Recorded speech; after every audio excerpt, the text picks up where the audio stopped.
the program at once. Ladies and gentlemen, once again, good morning. Indeed, it's a pleasant and beautiful morning today. And we thank and praise God for this beautiful morning, as it is indeed an opportunity for us to be together as one big happy family to celebrate the 28th founding anniversary of our dearly beloved Cooperative Development Authority. So, may I request everybody to rise for the singing of the national anthem, which will be followed by the opening prayer to be given to us by Mr. Rodrigo I, Jr.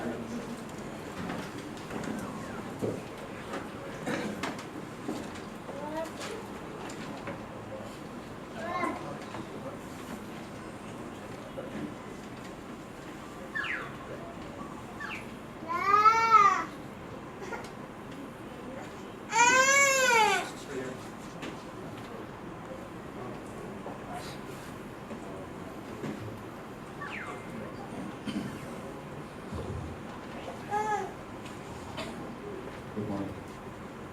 Let us all bow our heads and do the presence of God. Almighty Father, we thank you for this momentous opportunity to celebrate the 28th anniversary of the Cooperative Development Authority. Grant the plans and programs of CDA with success that is truly beneficial to all the cooperatives and its members, especially the marginalized of our brethren. Help CDA to continually grow and provide every Filipino with more greater service they deserve. Energize, O Lord, the men and women of CDA to deliver more relevant services into the next 28 years of public service. Pour out your blessings, Lord,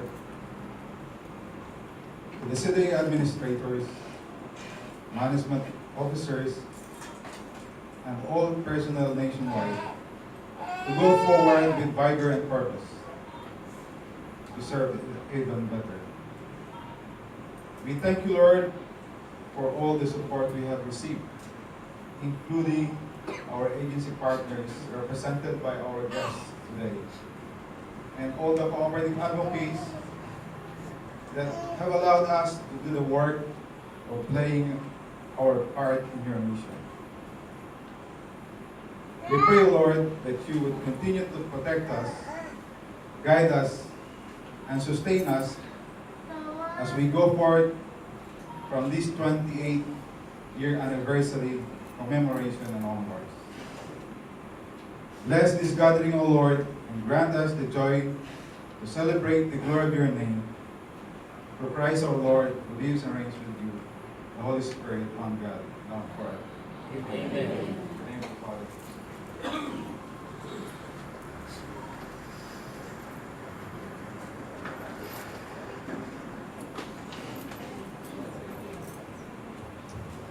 So everybody is requested to sit down. Thank you, Sir Ricky. The very reason why we don't have to sing the national anthem anymore is that we had already earlier our traditional Monday flag raising ceremony.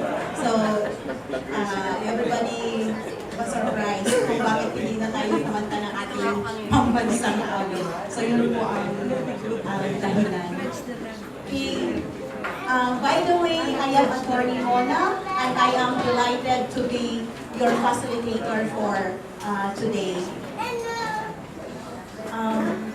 To the esteemed members of the CDA Board of Administrators, other officials of the CDA, our honored guest for today, my dear colleagues at the CDA, and our friends at the cooperative sector, once again, good morning, and we warmly welcome to this momentous celebration, the 28th founding anniversary of the CDA, with the theme, Cooperatives as Members-Owned, value-based, and sustainable enterprises are advancing prosperity for all through Biyaya ng Pagbabago. You have noticed the words Biyaya ng Pagbabago embedded in our theme. What is this all about? You will get to know this as we go through our activity for today. By the way, we have a lot to bring to you today. At alam ko po, kaya nandito kayo dahil interesado din po kayong malaman ang ating mga pag-uusapan ngayong umagang ito. But before we'll go to that, may I give you first our very own administrator to give us his welcome and opening message. Friends, ladies and gentlemen, let's all welcome Honorable Administrator Abad Santos.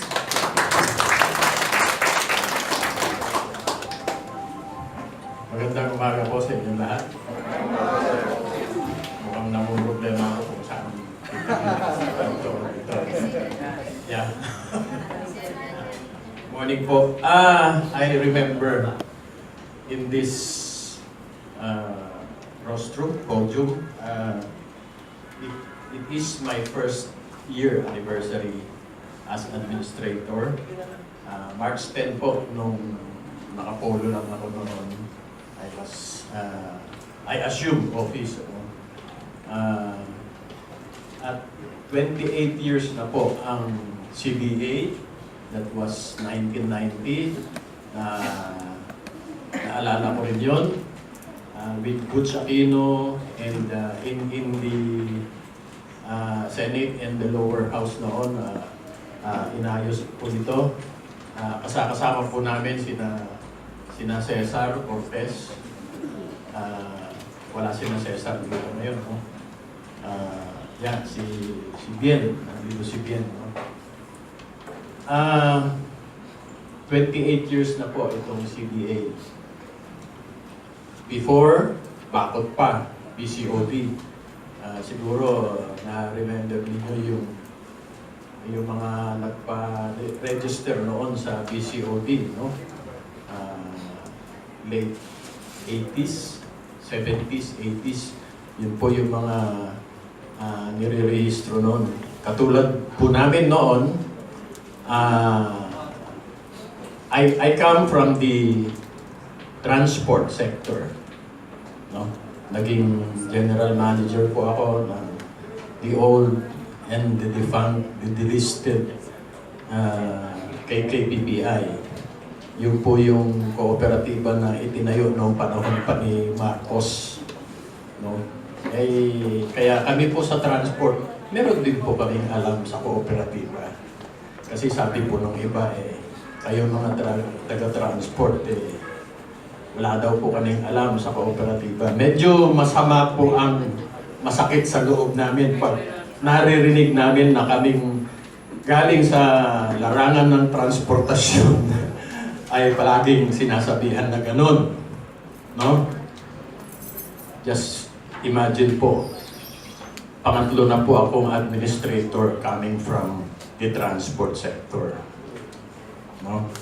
Kaya yung mga taga-OTC dyan, alam ko nandito yung mga taga-OTC. Si Executive Director Eugene Pabwalan, si Ramil, and the others po. Galing din po ako sa credit. Meron bang taga-UP credit dito? Wala, no? That was 1969. Hindi pa po patay yung UP credit. Nandun pa. Ay, sorry. Nandun pa yung mga pamangkin ko eh. Consumers. Yung consumer, muntik nang nasunog nung nakaraan, di ba? Sunog si UP Shopping, no? Doon yung mga mahilig magpa-xerox dyan ng 25. Diba? Yan, matagal po akong tumira kasi, no? Sa UP campus. Matagal-tagal din po yung experience ko sa kooperatiba, and some people would attest, no? Kaya hindi po nila pwedeng sabihin na bobo po tayo pagdating sa co-op. No? Marami na po tayong pinanggalingan. More than 40 years na po ang experience. Tungkol sa aking express daw po yung pagkaka-appoint ko. Sabi ko, paano express yan eh? Matagal nang nabakante yun bago ako nakapag-assume, no? In fact, nalaman ko yung appointment ko was February 17. But pina-assume ako March 10 na. Ibig sabihin, mayroong pang gustong sumulot dun sa pwesto. No? Anyway, nakaraan na ho yan. Naka-isang taon na ako rito. I survived the 1-year challenge. No? Siguro, the coming year or years, play na lang ako at enjoy na lang. No? Kaya yung mga gustong maging admin in the coming years, pumasok po kayo. And may enjoy po ninyo. Kung magsusurvive po ang CDA after 2019. Well, nagle-lecture po kasi ako ng federalism. This will be a big challenge for us in the co-op sector. Pag-shift po natin sa federal form, personally, ang tingin ko, mas lalong lalakas yung mga ibaba, extension offices. But I do not know kung saan mapupunta ang CDA National Office. So that will be a big challenge for us. Sa akin, okay lang. Maraming ibang mga, sabi nga nila, huwag mong alalahanin yan, you have until 2023. No. Pag nag-shift po tayo sa federal form, I do not know kung saan pupunta ang CDA Central Office. But I am sure, very very sure, na yung mga extension offices po, lalakas po yan. So there will be many economic centers or economic centers of development, lalong-lalo kasi tatatlo lang ngayon eh. No?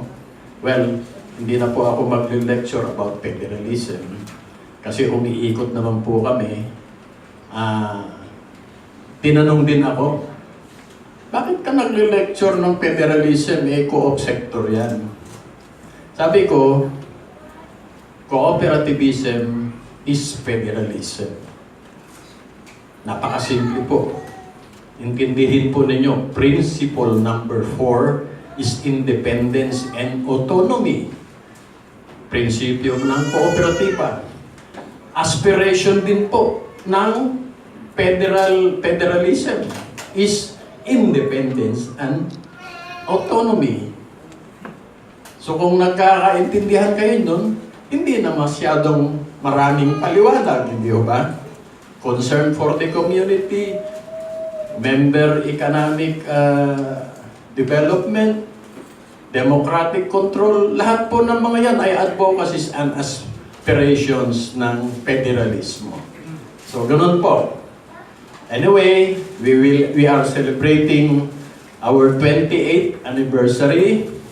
Sana po magtagal pa po ang CDA and enjoy na lang po tayo. Good morning po sa inyong lahat.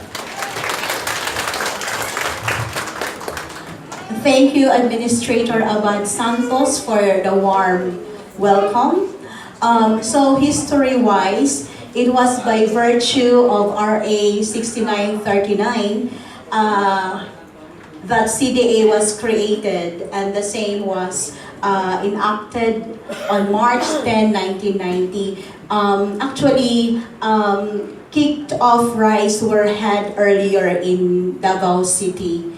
So this activity that we are having now is just a way of capping up our celebration for this year. So before we'll move on to the next speaker, I would just like to acknowledge our attendees or visitors for today. Okay. Of course, we have our guest from the BIR. Okay. Good morning po sa iyo, sir. Kung maaari lang po sana tumayo tayo or itaas natin ang ating kamay so that we will be acknowledged. Okay? We have guests from the Philippine News Agency. Thank you for coming. We also have guests from the PICPA. What's this? J-Cooped ng UPLB. I-Cooped, I'm sorry. It's just that it is not legibly written, kaya nahirapan akong basahin. Okay, sorry, but just correct me ha, kung mamali ko po ang pagbasa. Of course, we have a VIP guest from the Office of the Transportation Cooperative. Alam ko marami po sila, kasama natin sila ngayon. What about those coming from the CRC? What is CRC, by the way? Hi sir, good morning. Those coming from the PCE. PCE, okay, good morning and thank you for coming. Eto, nakita ko sa attendance sheet, marami sila ngayon. Ang mga kaibigan natin mula sa COUNTPA. Tumayo po kayo. Okay, maraming salamat at pinaunlakan niyo ang aming imbitasyon. Our friends from the CCT Credit Cooperative. Okay, there they are. Okay. Those coming from Barangka Co-op. Good morning, sir and madam. Okay, ang mga kaibigan natin mula sa ACDI MPC. Good morning and thank you for coming. Bagong Barrio MPC. Okay. Global Pro MPC.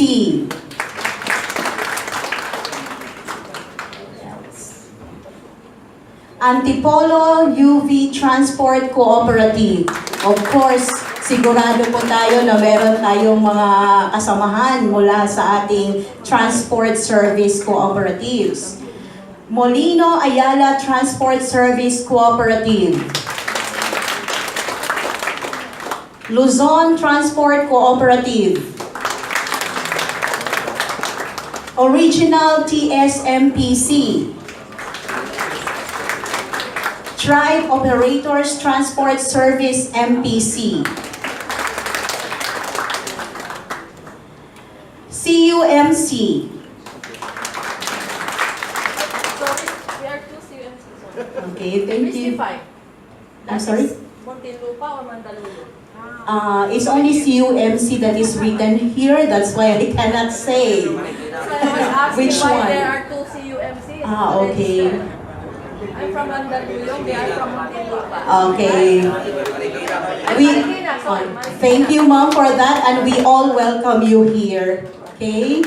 Next, CUC/Cavite Transport Service Cooperative. Media Force. Sir, good morning. San Dionisio Credit Cooperative. Kawani Multipurpose Cooperative. And Luzon Transport Cooperative, natawag ko na po kanina. Ampang Cooperative. Okay. And Fast Track MPC. Again, thank you all for coming here. and for joining us in this momentous occasion. And at this particular instance, we will be hearing another message from Mr. Ronde Alicaya, Executive Assistant 4. So in lieu of our very own Chairman Orlando Rabanera, who is supposed to deliver his message today, let's all welcome Mr. Ronde Alicaya to give us the message. Thank you, Attorney Mona. Although wala po si Chairman dito, bitbit ko po yung mensahe niya. Sa dami kasi ng ginagawa ng ating Chairman, hindi na talaga maubos-ubos yung trabaho. So last Saturday, March 10, we were in Davao City for the actually joint celebration, 28-year anniversary of CDA and the 21st year anniversary of PCC. And at the same time, nilaunch din natin yung 14th National Cooperative Summit that will be happening on October. So, si Chairman from Davao City, lumipat siya pa Cagayan de Oro kasi today, he will be going also to Balui, Lanao del Norte for this is our project, CDA in the co-op sector, yung Sustainable Cooperative Village sa Balui, and then yung training center. And ako kahapon naman, dumiretso din sa General Assembly ng Cebu CFI, ako na nag-represent kay Chairman. So, ganun po karami ang trabaho, kahit linggo, kahit Sabado, kahit holiday, wala pong tigil. So anyway, my highest respect to our Board of Administrators, Admin Abad Santos, sir, good morning, Admin Binji Oliva, Admin Faisal Kali, who was also in Davao City last Saturday, and also Admin Mercedes Castillo, ma'am, good morning.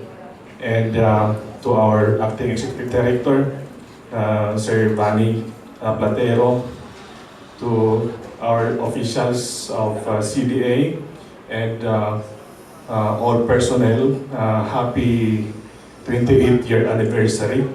And to our visitors, of course, our partners from the OTC, Executive Director Eugene Pabualan, sir, good morning, thank you for coming.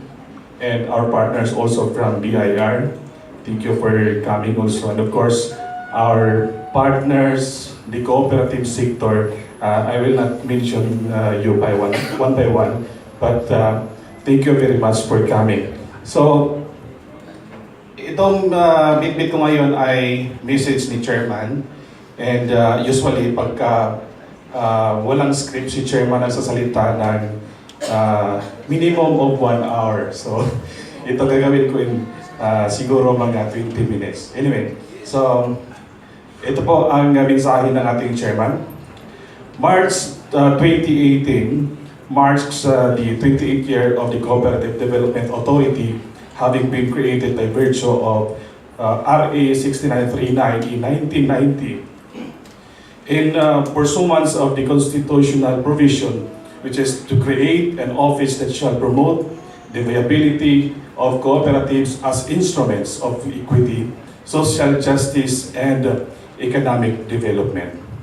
Such is a gargantuan task in a highly skilled pyramidal societal order where a few elites have much too much and the many who are poor have much too little, to quote the former chair of CDA, Secretary Obit Pagdanganan. They're having a meeting last week. So, maganda yung pag-uusap niya dito ni Chairman.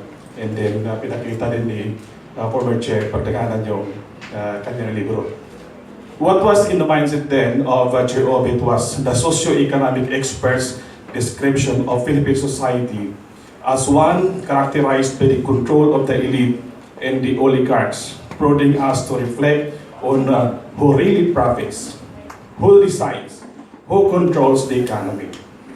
It has been said that after 14 years of martial law, then at the time that the 1987 Constitution created the office, not only hope is to dismantle the structure that perpetuate the root cause of endemic poverty and social injustice, that is, through the empowerment of the vulnerable sector to take control of the resources and to chart their own destiny through social enterprises called cooperatives.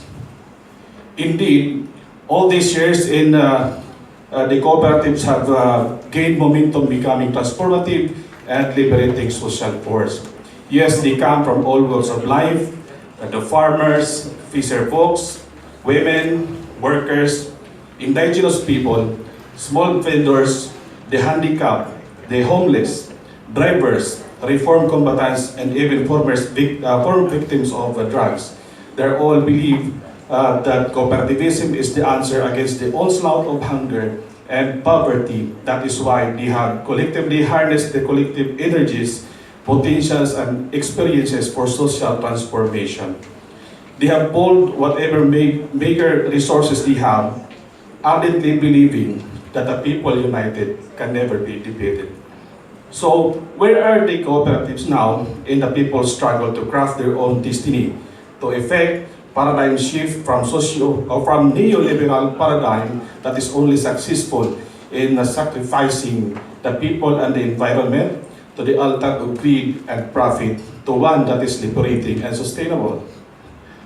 After 28 years, there are now more than 27,000 cooperatives throughout the nation. As of December 31, 2017, we have 27,626 registered co-ops, with some 14 million members who are exemplifying to the highest degree the time-honored and universally accepted cooperative principles, whose DNA is that of being members-owned, value-based, and sustainable. Yes, being members-owned, no one shall be left behind. It is always prosperity for all. Being value-based, money is not used to make more money, but to advance quality of life, unfettered from unbridled materialism and consumerism, but one that advances the meaning of life through enhanced spirituality. Being sustainable, cooperatives are becoming a countervailing force against unsustainability in ecology, manifested through global warming, melting of the iceberg, rising of the oceans, extinction of biodiversity, etc. And the unsustainability in the economy manifested by some 80 billionaires whose consolidated wealth equal the combined assets of some 3.6 billion people on Earth. Kasama na tayo doon. In the spirit of paglilingkod at pagmamahal, the cooperatives have proven themselves to be the countervailing force against violent extremism, empowering the marginalized sectors to be drawn into the mainstream of development, especially in resource-rich Mindanao, where poverty rooted not in the lack of resources, but in the powerlessness of the people to have access and control over their resources. After 28 years, CDA have done a lot in advancing its mandate, but there are issues and concerns that have to be addressed for it to fully fulfill its tasks. It has been said that where are we now is nothing, where are we going is the most important. In moving forward and in ensuring the fulfillment of CDA's mandate, the challenge is to address the issues surrounding the cooperativizing of electric cooperatives. Special mention po ito ni Chairman kasi isa ito sa advokasya ng CDA na kailangan talaga lahat ng electric cooperatives ay registered sa CDA para tumatulungan yung milyon-milyong naghihirap at walang magawa sa pagtataas ng bill ng kuryente. The issues of the NICO and the ABRICO, the plight of the farmers and agricultural cooperatives in Palawan being buried in debt by a Singaporean company called Agumil.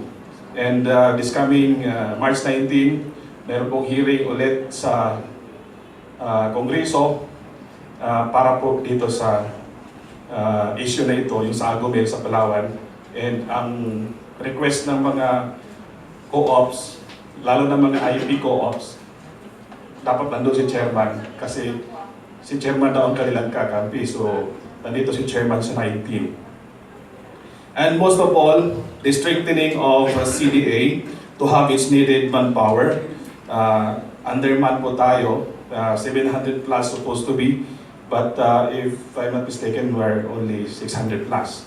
So underman po tayo, and although 27,000 plus na yung ating registered co-ops, pero ang budget po natin ay nasa 500 plus million lang. So ganun po. And also, ang inaasam din ng CDA na magkaroon tayo ng quasi-judicial power. Nonetheless, constrained in many ways, it does not hinder our dedicated and committed personnel in accomplishing things. After 28 years, every cooperative has a good story to tell. Yes, the blooming of the flowers may be very beautiful. Ito po linya palagi ni Chairman. But it pales in comparison to the blooming of the cooperatives. Thank you very much, po.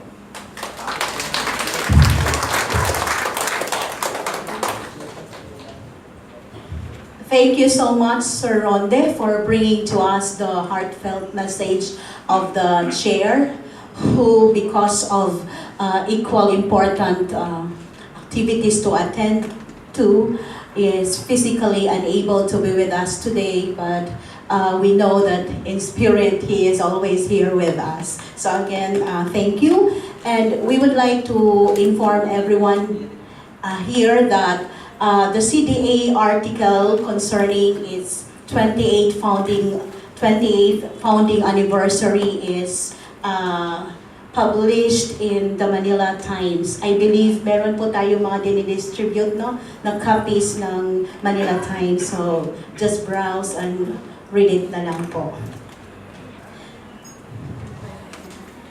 Okay. So, papunta na po tayo sa hinihintay po nating lahat. As it is said earlier, the CDA is holding this Cooperativalitaan sa CDA, a forum on cooperative to actually cap off this year's celebration.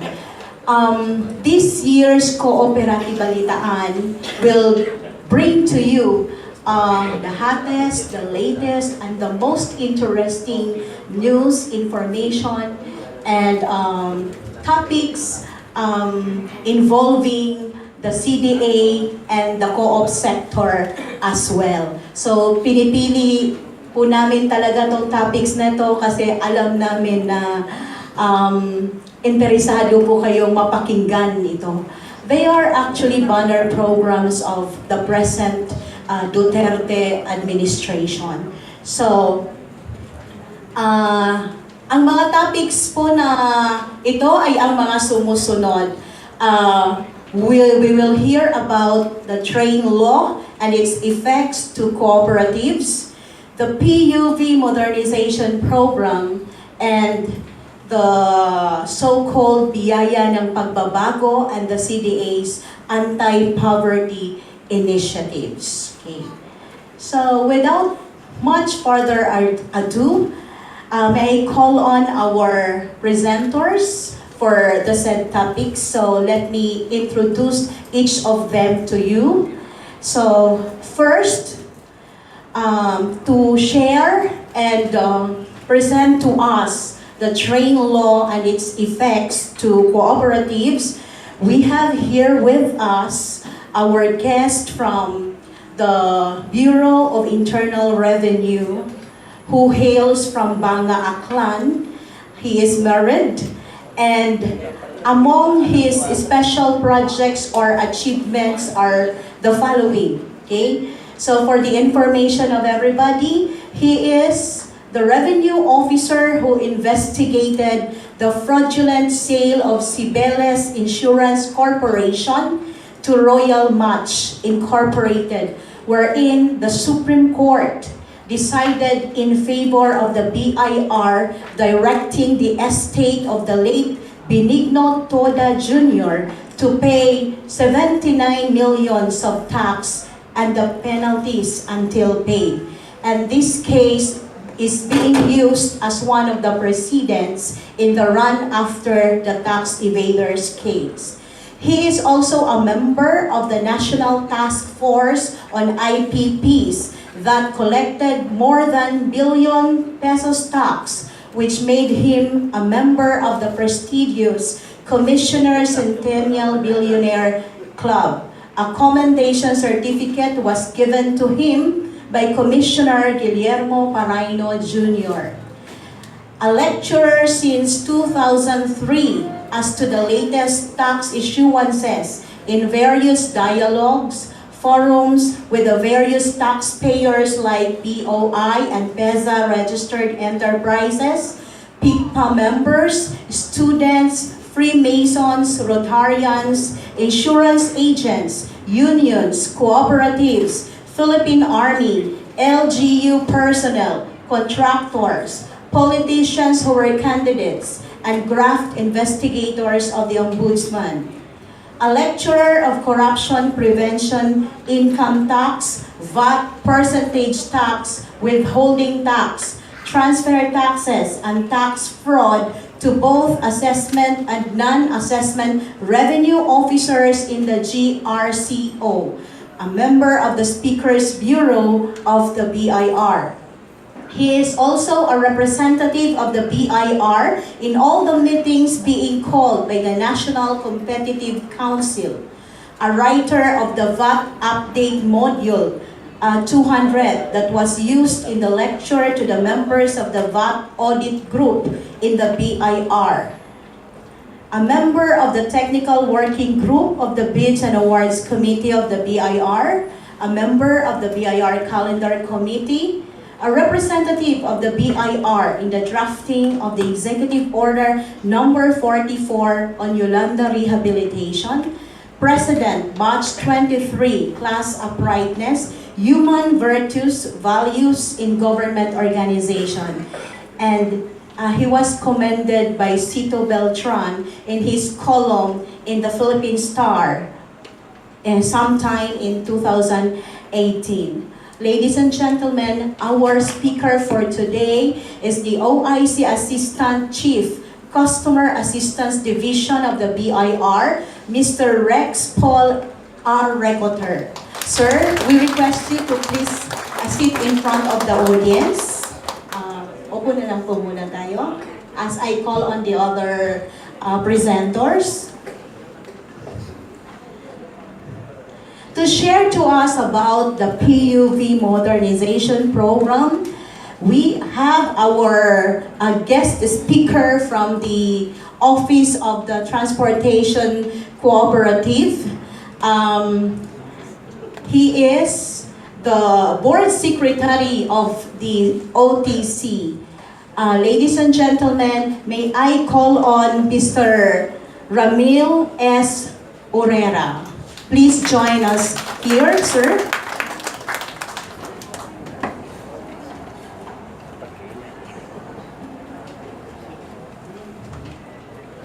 And our third presenter to share to us the biyaya ng Pagbabago and the CDA's anti-poverty initiatives.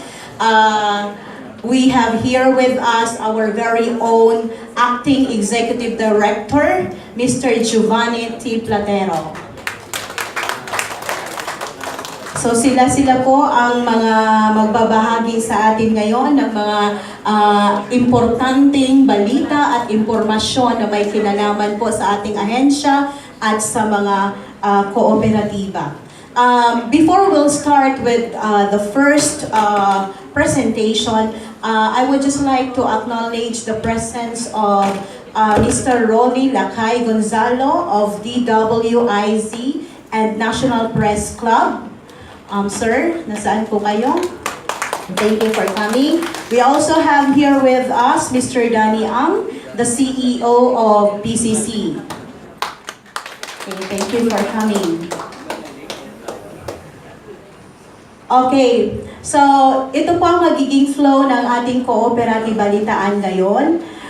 Una, bibigyan po muna natin ng opportunity ang ating bisita na i-presenta po sa atin ang topic na ibinigay sa kanya. Siguro lahat-lahat na lang. Then we'll have the open forum right after all of them have already presented and shared to us the assigned topics. Okay lang po ba sa inyo, mga ka-kooperatiba? Okay.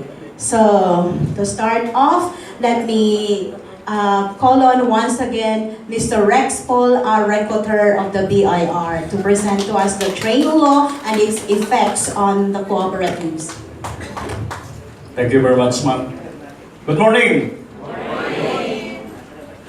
I am Rex Paul, a Recoter, a modern tax collector, but a friendly one. Okay, let's talk about the trade. Republic Act 10963, the tax reform for acceleration and inclusion, and its effects to cooperatives. Okay, under Section 5, Paragraph B of the Tax Code, the Commissioner has the power to obtain information from third party. We call this TPI, or third party information. So we can make an access records to that from the private sectors and including from the government sectors. When you look at the slide, the old provision under the tax code vis-a-vis with the trade law under Section 5, Paragraph B of the tax code, it's the third party information, the power of the commissioner. But under the trade law, there is an additional provision when it is provided that the CDA, meaning this agency, is obliged to submit to us, to the BIR, a tax incentive report which shall include information on income tax, VAT, and other tax incentives availed by the cooperatives under the first law, as amended by Republic Act 9520. Yung first law was authored by the late Senator Butch Aquino. Diba? Okay. And then, provided further that the information submitted by the CDA to the Bureau, meaning to the BIR, shall be submitted to the Department of Finance. Unlike in the past, hindi po obligado ang CDA mag-submit sa amin ng information. But this provision, this time, sir, pala na kayo magagawa. Talagang isasubmit nyo lahat yung information regarding the 27,600 plus cooperatives, whether active or inactive. All the informations regarding taxation.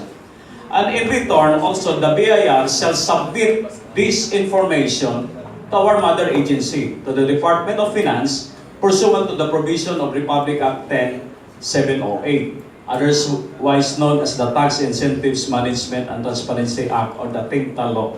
Itong TIMTA na ito, the Board of Investment as well as the PESA, they are obliged, and other agencies that are granting tax incentives, they are obliged to submit to the BIR all the tax incentives being enjoyed by the taxpayers under their respective jurisdictions.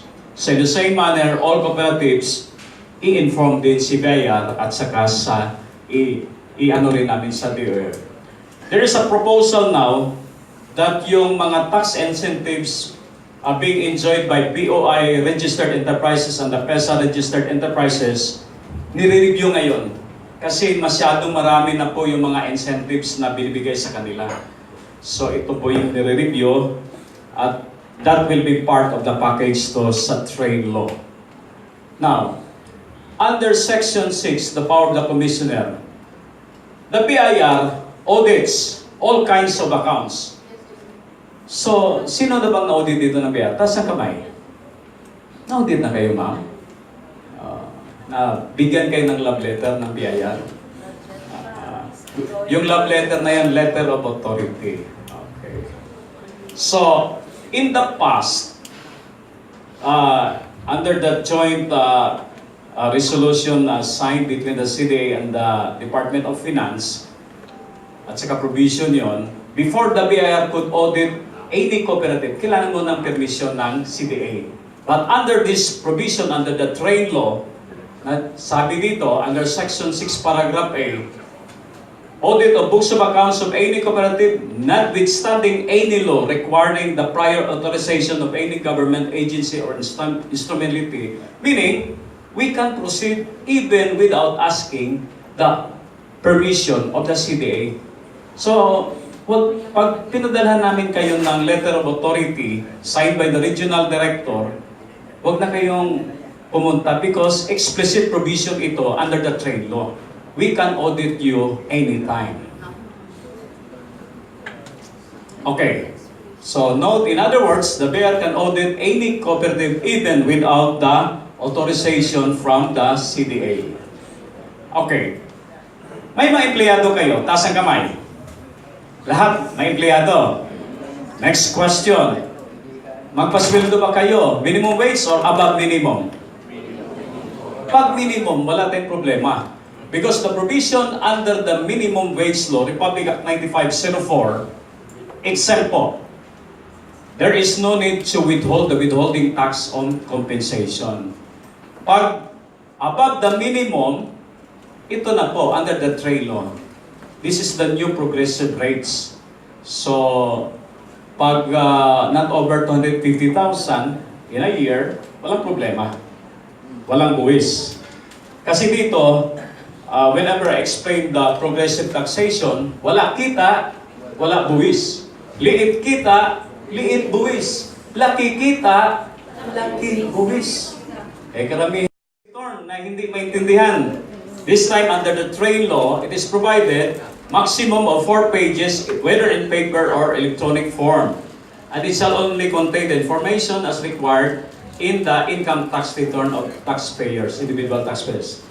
So, these requirements shall not affect the implementation of the TIMTA law. Okay. So, return and payment of taxes withheld at source. Kanina, 1601 eh. Sa tingin ko wala namang 1601. May nagpa-file ba dito ng 1601F? Wala. 1601E lang. Kung nagre-rent kayo, you still need to withhold the 5% expanded withholding tax, di ba? So, bigyan nyo ng 2307 yung inyong lessor. You need to file the 1601E na form. But this time, sabi ng Kongreso, quarterly na yung pagpa-file ng 1601E at saka 1601F. Pero si Biyaya, magaling. Naglabas kami ng tax advisory, monthly. Magpa-file kayo ng 0605 in lieu of 1601E and 1601F. Nung initial implementation ng trade law, medyo nagkagulo. Kasi pati kami mismo, nahirapan din. So, but this time, third month na ngayon ng implementation ng trade law, medyo smooth sailing na at saka lumabas na yung aming revenue regulation sa income tax. Hopefully, I am a member of the VAT committee. Lalabas na rin po ang aming RR sa VAT this coming this week. Hopefully, from the DOF. Okay. Meron dito mga electric cooperatives, di ba? Meron? Okay. Under the trade law, even before, under the Recoter law, Republic Act 9337, the fifth amendatory law of the VAT, the sale of electricity from the generation to the transmission up to the distribution. Ang electric cooperatives, distribution na po. Yung generation, ito yung mga independent power producers, mga renewable energy. Okay. Dadaan yan sa gawad ng kuryente, yung malalaki sa mga probinsya, di ba?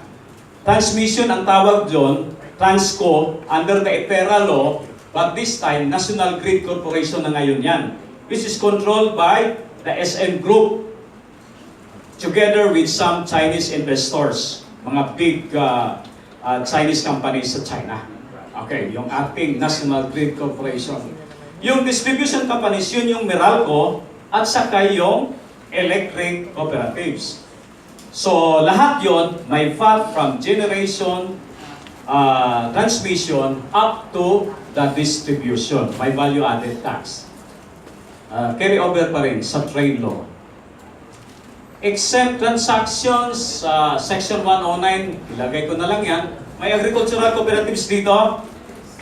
Meron. So, as is pa rin, pero just the same, nilagay ko, under Section 109, Paragraph L, sale of agricultural cooperatives duly registered with CDA to their members, as well as sale of their produce in original state or processed form to non-members, exempt po. Then, may lending activities ba dito? Credit or multi-purpose cooperative? Meron din. So again, under Section 109, Paragraph M, exempt dan po yung gross receipts ninyo. Under Section 109, Paragraph N, ito lang, naging controversial itong Paragraph N. Sales by non-agricultural, non-electric, and non-credit cooperatives duly registered with CDA, provided that share capital contribution of each member does not exceed 15,000. Meron bang lumampas ng 15,000? Yes. Kaya nagkakaproblema yan kasi that's the explicit provision of Section 109, Paragraph N. Provided that share capital contribution of each member does not exceed 15,000. Kaya pag lumampas na ng 15,000, ang ginagawa ng aming examiner, ano? Ina-assess kayo? Nag-wrap up ito sa when we were discussing with the examiners, train the trainers. Question ito, some examiners are questioning why some cooperatives having the share capital contribution for each member exceeding 15,000. Kaya kayo na-audit. Kasi dapat explicit provision up to 15,000 lang. Ha? Pero lampas, di ba? Di ba lampas? Okay. Now, let's go to Section 116. Tax on persons exempt from VAT. So, any person who sales or receipts are exempt under Section 109BB, who is not a VAT registered shall pay at 3% gross quarterly sales. Dito sa Section 116, nagkagulo dahil may veto provision ang Presidente. Under the 1987 Tax Code, the President can veto any provision in any law. May power po ang Presidente na i-veto. Now, in this provision under Section 116, itong 3% quarterly percentage tax return, napito yung sa individual. Pero yung sa co-op, hindi kasali sa napito yung provided that cooperatives shall be exempt from the 3% percentage tax. Ang napito lang yung mga individuals who are earning 500,000 and below in a year. So, walang problema pa rin ang co-op. You're still enjoying the exemption from the 3% gross receipts tax or the percentage tax under Section 116. Okay. Republic Act 9520, madalian na lang i-ano natin. Ito yung pinawaan ng mga provisions under Article 60, tax statement of cooperative, do not transact with members, not subject to any taxes and fees under the Internal Revenue Code. So, Article 61, tax and other exemption, cooperatives transacting business with both members and non-members shall not be subjected to tax on their transaction with members. And then, ito, cooperatives dealing with non-members shall enjoy the following tax exemption. Yung co-op na yung reserves ninyo and undivided net savings of not more than 10 million shall be exempt from all national taxes. So halos wala rin kaming kolekta sa inyo except yung withholding taxes. Di ba? Wala kaming kolekta sa inyo. Pero yung cooperatives earning accumulated reserves and divided net savings of more than 10 million. Meron ba dito?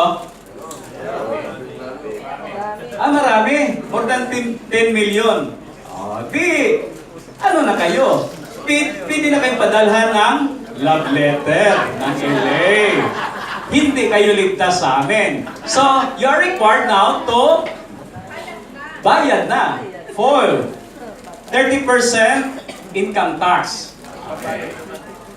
VAT on transaction on non-members. Di ba yung inyong libro, may members at non-members. Ginagawa niyo ba? Yes, sabi ng iba. Yung iba, iling ang ulo. Ibig sabihin, minimix nyo, dapat separate ang libro. Dapat pag inaudit din ninyo, sir, ng tao nyo, members at non-members, ha? Para madali tayong mag-accounting. Kasi dito, yung VAT, mahirap yan. Si examiner, baka mamaya pati sa members, isama pag inaudit yung more than 10 million yung undivided net savings. That is why yung libro nyo, talagang i-accounting yung members. Tapos naka-indicate yung member, ay yung number, di ba? May number yung... Okay. And then, subject to all other taxes unless otherwise provided herein. Transitory provisions under Article 144, yung Certificate of Tax Exemption. Lahat na po nabigyan ulit ng panibago. Lampas na po yung 5 years at sabi dito ni Sir kanina, hindi na raw Certificate of Good Standing ang issue ninyo, kundi Certificate of Compliance. So lahat na meron pong Certificate of Compliance. Na-renew na rin po yung inyong exemption sa BIR. Okay. Pending pa po. Pending pa. Hindi ko na masagot yan. Hindi ako director.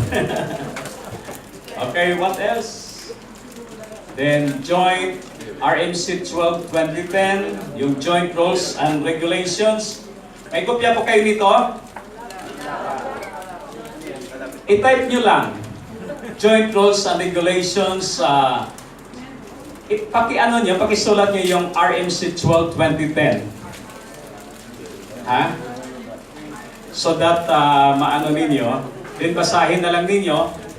Anyway, hindi ko na i-discuss yan fully para ma-excel lang yung kwento ko, yung aking lecture.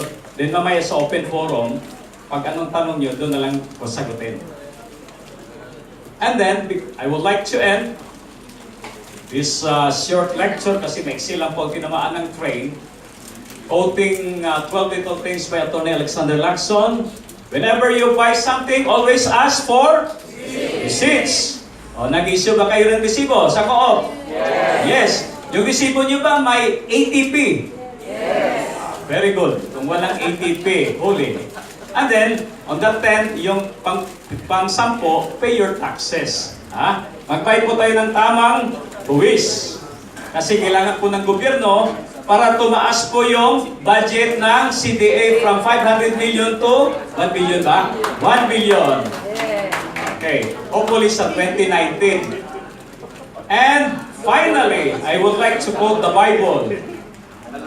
That is why you pay taxes, for the authorities are God's servants. So tingnan yung pagbubutang ito, God's servant pa to.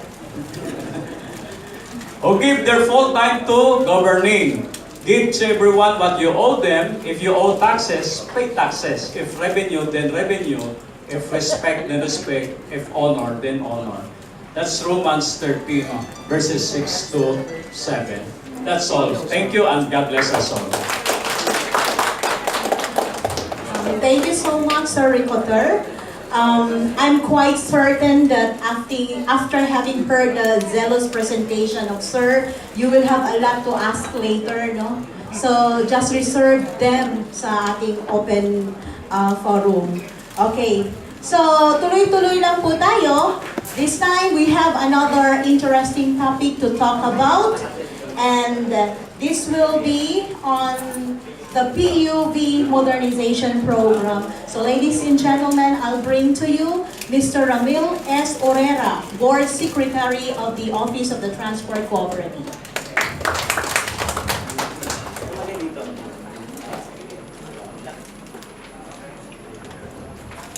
Magandang umaga po sa inyo lahat. In behalf of our Chairman, ODC Chairman, Emmanuel Perticio, and my colleagues here sa likod, headed by our Executive Director, Eugene Pabualan. Sir, it is my honor and privilege to present to you the PUBM, another flagship project of our present government, our administration. So let me start. Ano po ba yung present estado ng ating public transportation sa ngayon? By the way, Nakalimutan ko yan si Ma'am Mirna from DOTR. Ma'am Mirna, morning po. So, as the picture depicts, we can see that ang ating public transportation ay chaotic. You can see that, parang Pilgawa yata to, if I'm not mistaken. You can see that there is buses, jeepneys, and commuters na nasa gitna ng kalsada. Doon, bumababa at nagsasakay. Yan po ay dito sa NCR. If we can see, pagdating po naman sa probinsya, even the tricycle, you can see, nasa taas ang pasahero dahil puno na ang nasa loob. Yung mga UB po ba to? Hindi naman to UB, jeep pa rin po to. Pero mukhang tama raw mga tama raw. Then yung mga jeepney, makita nyo, may bida na, meron pa rin po sa taas. At ito po naman nasa kaliwa sa baba. Ito po na may tinatawag ng kuliglig. Ito po ay prevalent sa parting Nueva Ecija. Na ginagawa pang pasahero din yung mga kuliglig. And the next picture depicts that medyo competition among the different mode of transportation. You can see that may jeepney, may tricycle. Pero dapat po, iba ang pasahero ng tricycle, iba ang pasahero ng jeepney. Iba ang dapat nilang ruta na tinatakbuhan, hindi sila dapat nagsasama sa isang ruta. Pati po ang ating mga privileges, mga privileged na senior citizen. Makita nyo po, kahit sila ramdam nila yung hirap ng pagsakay sa ating mga pampublikong sasakyan. Kaya din po, dahil po unsafe yung ating mga sasakyan ngayon, ano po sila sa disgrasya. Ito po yung nakita natin, ay isang mga ina-involve po yung jeepney. Ito naman po yung bus. If I'm not mistaken, ito po yung dun sa Middleton Pass. Teresa. Tanay. Yung isang bus po rin doon nahulog sa bangin.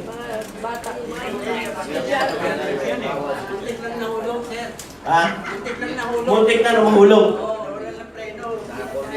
Then, ito rin po yung jeepney. Ayan, kita nyo mga wasak din po. Ewan ko lang kung may nabuhay mo dyan. Isa pa rin po. Sobrang usok ng ating mga pampublikong sasakyan. Ramdam na po natin yan. Kaya nga po yung climate change. Busod na rin yan dahil sa mga... There are two sources of pollution. One is mobile and the second one is yung stationary. Siyempre mobile dito sa ating mga sasakyan.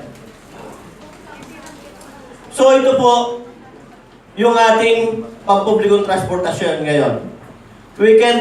Meron pong 4 adjectives with prefix na "an", which means none, not. Andyan yung unsafe, unhealthy, unreliable, and uncomfortable. 4 na po yan na definition ng ating public land transportation.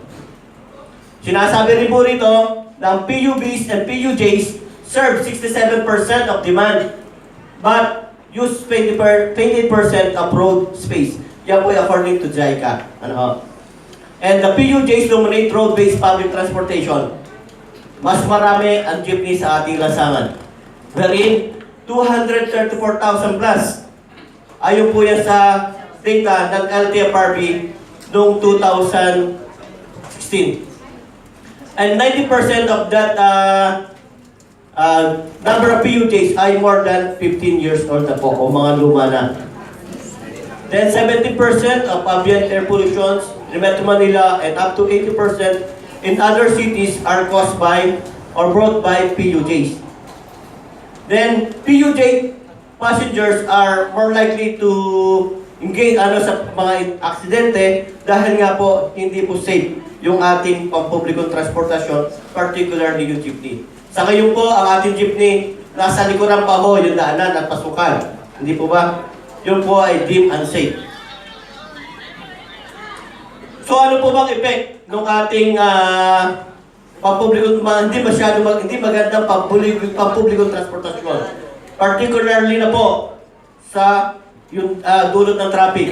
According to JICA, ang nawawala po daw sa kaban ng bayan, sa ating ekonomiya ay 3.5 billion a day.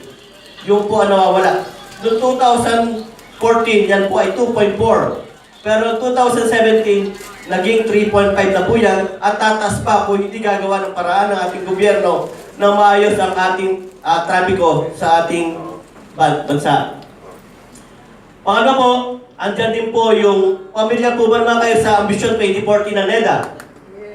Nabasa po ba natin? Sinasabi po doon na pangarap po daw ng bawat pamilyang Pilipino ay magkaroon ng sariling sasakyan. Yan po dahil na rin po sa conveniente na meron kang sariling sasakyan. Dahil hindi nga po maayos yung ating pampublikong transportasyon. Kaya mas gusto na iba na magkaroon ng sariling sasakyan. Then, ang ating pong pang-araw-araw na transportasyon result distress and discomfort.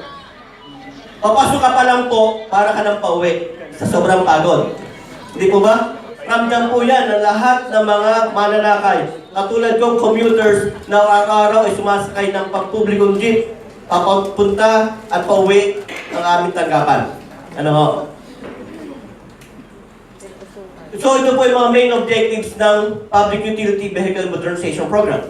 Number 1 is to modernize the current PUV fleet. Ma-modernize. Maging bago na po. Dahil sinabi ko nga po kanina, puro luma na rin po karamihan ang ating mga jeepney. Reform and consolidate the industry. Yung individual operator, i-consolidate either through cooperative or corporation.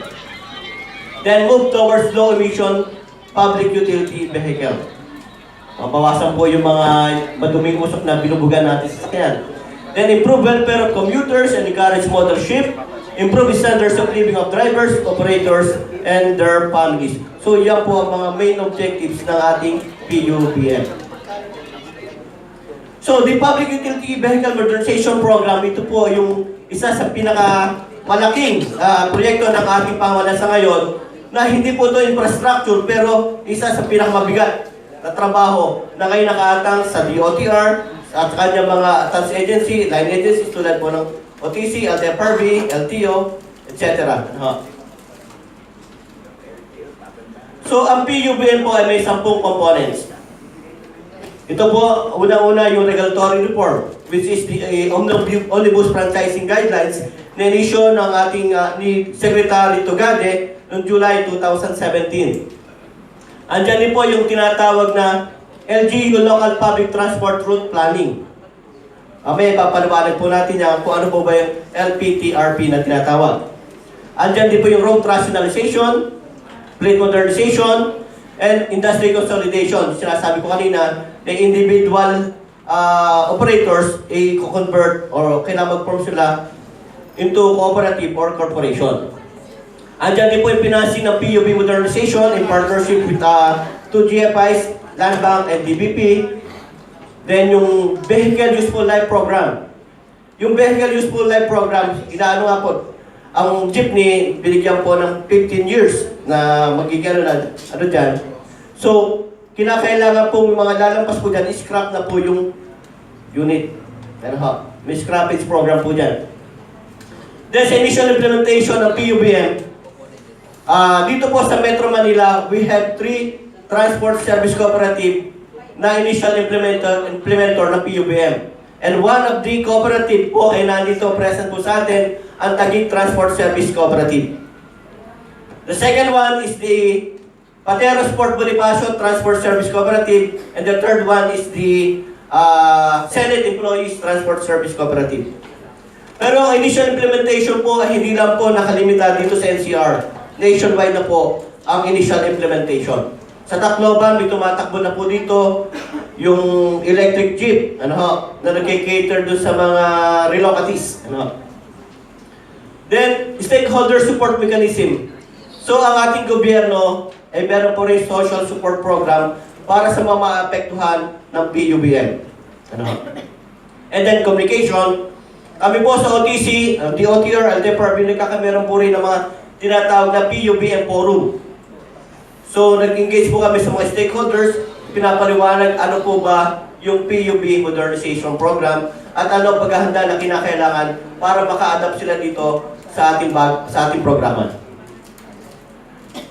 So, umpisa po natin yung regulatory reform. Ito yung binabagit ko kanina na in-issue ni Secretary Tugade ang Department Order Number 2017-011 noong July 19, 2017. Ito ang mga main features po ng Omnibus Franchising Guideline.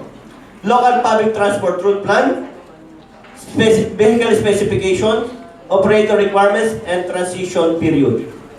In Local Public Transport Route Plan, dito sa NCR, ang mamamahala po ay ang DOTR. Pero sa mga provinces po, sa mga cities, sa mga LGU po ang magagawa ng LPTRP. Yung vehicle specification, dati walang standard sa jeepney. Pero ngayon, may nilabas po ang DTI na standard na po ng jeepney. Kasi ang jeepney lang po, dito lang po yan sa Pilipinas. Wala niya sa ibang bansa. Walang standard. Ngayon po, binigyan na po ng standard, naglabas na po ang Department of Trade and Industry, o PPS. Sa operators requirements, may mga nire-required na requirements sa pagdating po sa pag-operate ng public transportation. At yung transition period, para makomply lahat po yan, the DOTR provide 3-year transition period. So, detalye po natin ano yung LPTRP. Ang sabi ko kanina, ang local government at siya mag-identify kung ano yung ruta. Ano ba itatakbuhan, ano ang tatakbong sasakyan dito at ilan ang dapat tumakbong sasakyan sa nasabing ruta. Ano? Kung ang ruta po ay intra-city o intra-municipality, ang magagawa po ng LPTRP is the city or the concerned LGU, yung munisipyo. Kapag po naman yung ruta ay involved intercity or intermunicipality, ito po naman ang gagawa ay ang provincial government. Kung intra-province or within the province, so it's still the provincial government who will prepare the local public transport route plan. At kung po naman inter-province na o inter-region or between and among independent cities o kaya yung mga highly urbanized cities, it is the DOTR who will prepare the LPTRP.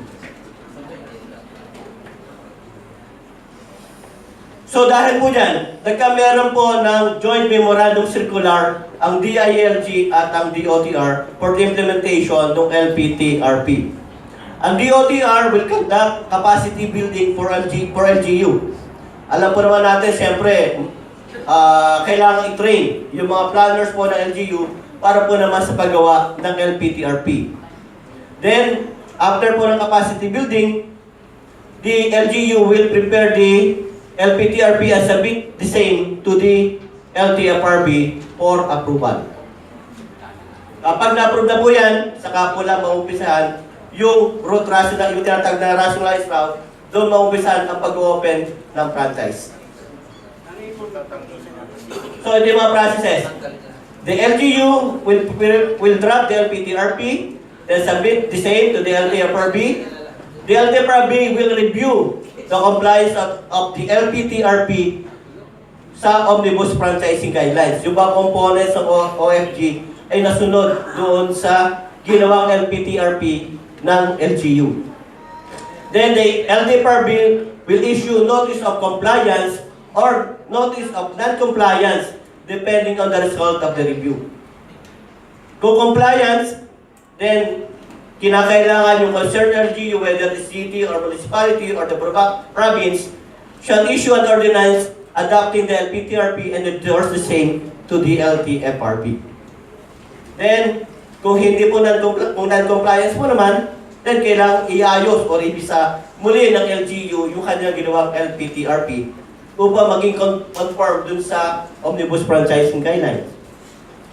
Then, kapag na po nagawa na, isabit na yung ordinansa, na ano na rin po sa LTFRB, then, doon po maumpisahan yung pag-o-open ng franchise doon sa nasabing ruta, wherein the LTFRB will conduct a transparent operator selections and issuance of franchise.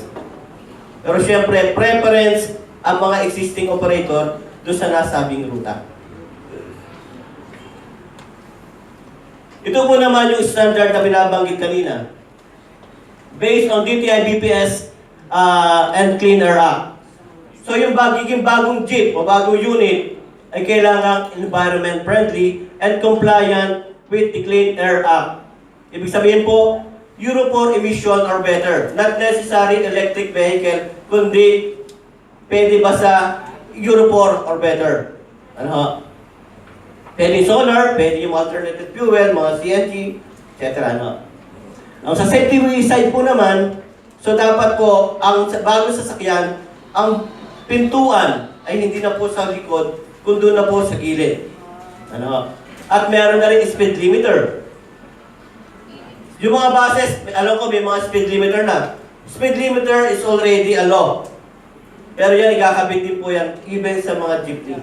Na kapag medyo lumampas sa takbang tuling, ay tutunog na po yung speed limiter. Yung sensor.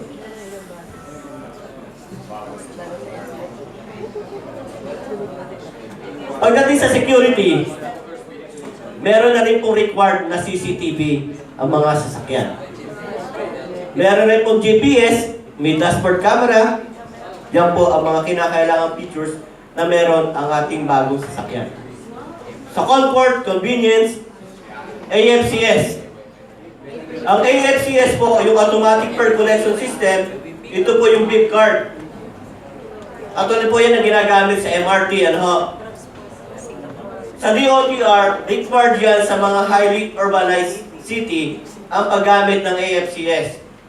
Pero ang DBP, even the land bank, nire-require yan kahit sa province ka, kahit sa municipality ka, nire-require yung AFCS kasi security nila yan. Na hindi, siyempre pagka may AFCS, diretso yung collection punta sa bangko. Hindi sa ngayon, magbabayad ka sa driver, yung driver magsusukli, tapos minsan, kulang pa, pinag-aawayan pa yan.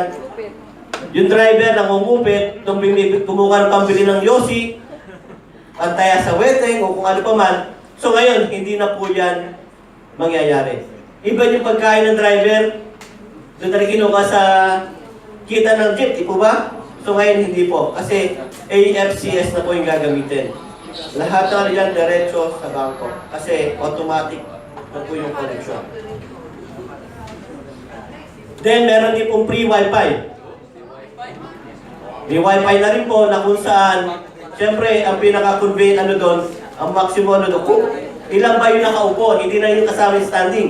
Kasi sa mga jeep po, may mga class 20, iba-ibang class na pwede nakatayo. Pero siyempre, ang hirap naman mag-wifi na nakatayo ka. So medyo capacity niya, issue man nakaupo. So ito yung dimensional standards ng PUJ. Kasi alam niyo po naman, yung pinaka-problema natin sa jeep. 10 ginagawang 11. Di po ba? Na yung nakaupo, kalahating puwit na lang, pero bayad mo buo. Nalaglag ka na. Nalaglag ka na, masakit ng hita mo, bawa ka, bumaba ng jeep. Lalo yung sa Marcos Highway. Lalo sa mga, kung medyo malayo yung ruta mo, malayo pupuntahan mo, tapos walang bumababa, yari ka. So yung pati ibig sabihin po, pati yung height ng upuan, may ano rin po yan. May standard po yan.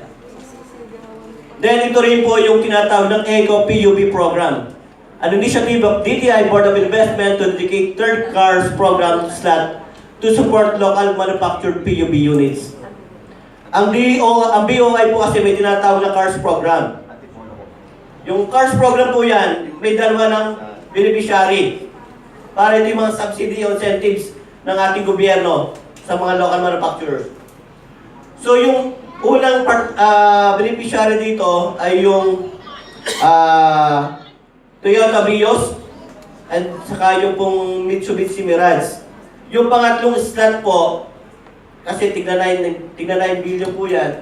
Yung pangatlong slots, inalat na po yan ng BOI sa mga local manufacturers or the PUBM.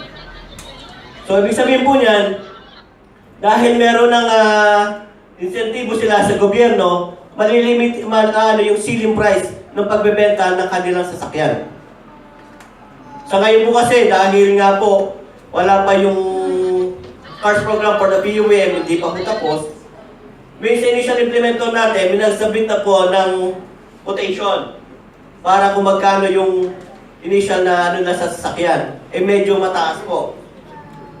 Kaya siguro antayin na lang po ng initial implementor natin, yung ano ay mabigyan na matapos yung sa CARS program ng ating gobyerno upang sa ngayon, merong ceiling. Hindi na masyado matataasan ng ating mga local manufacturers yung presyo ng jeep. Ano?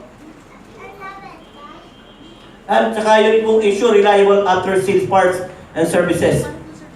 Kasi, siyempre ho, kapag na tumatakbo ng mga sasakyan natin, yung mga bagong jeep, kapag nasira yan, kulang ang spare parts, at kailangan pa mag-import, gaya ng ilang araw, isang linggo, so yung amortization, apektado. So dapat, kapag yung mga local manufacturers nagbigay ng bagong jeep, meron ding available spare parts. Ano? Even the services kung nasira.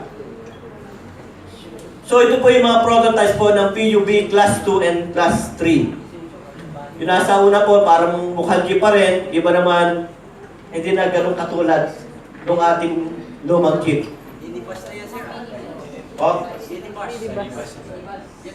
Eco Jeep, ang tawag natin, Eco Jeep.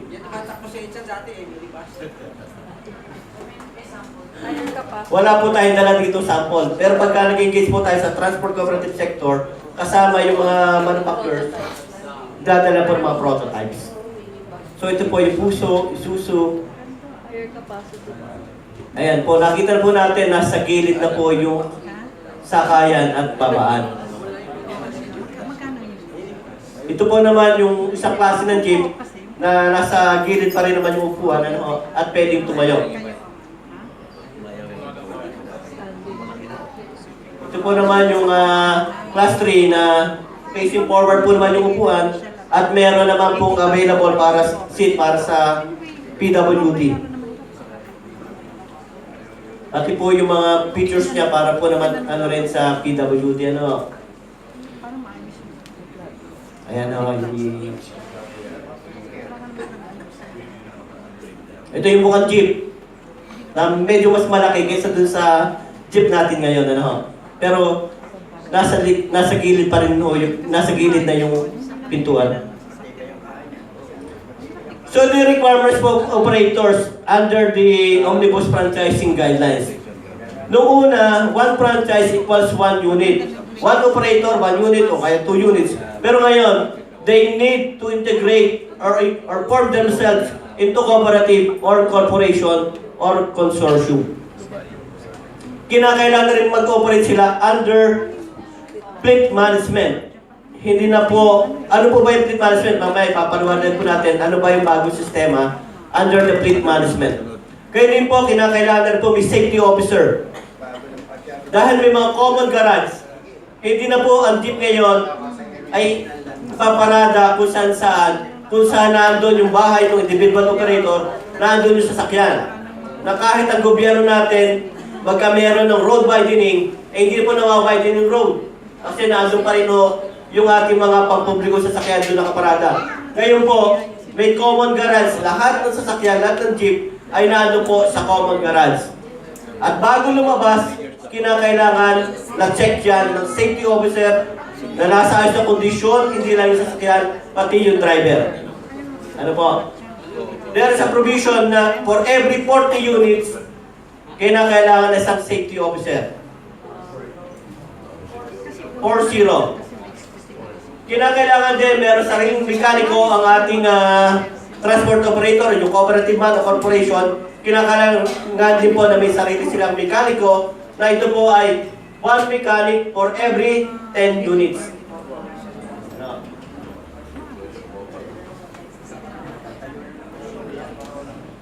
Sa current system po natin, ayan, nakita medyo prone sa accident, magulo sa kalsada, at saka yung traffic violation dahil naghahabol ng kita.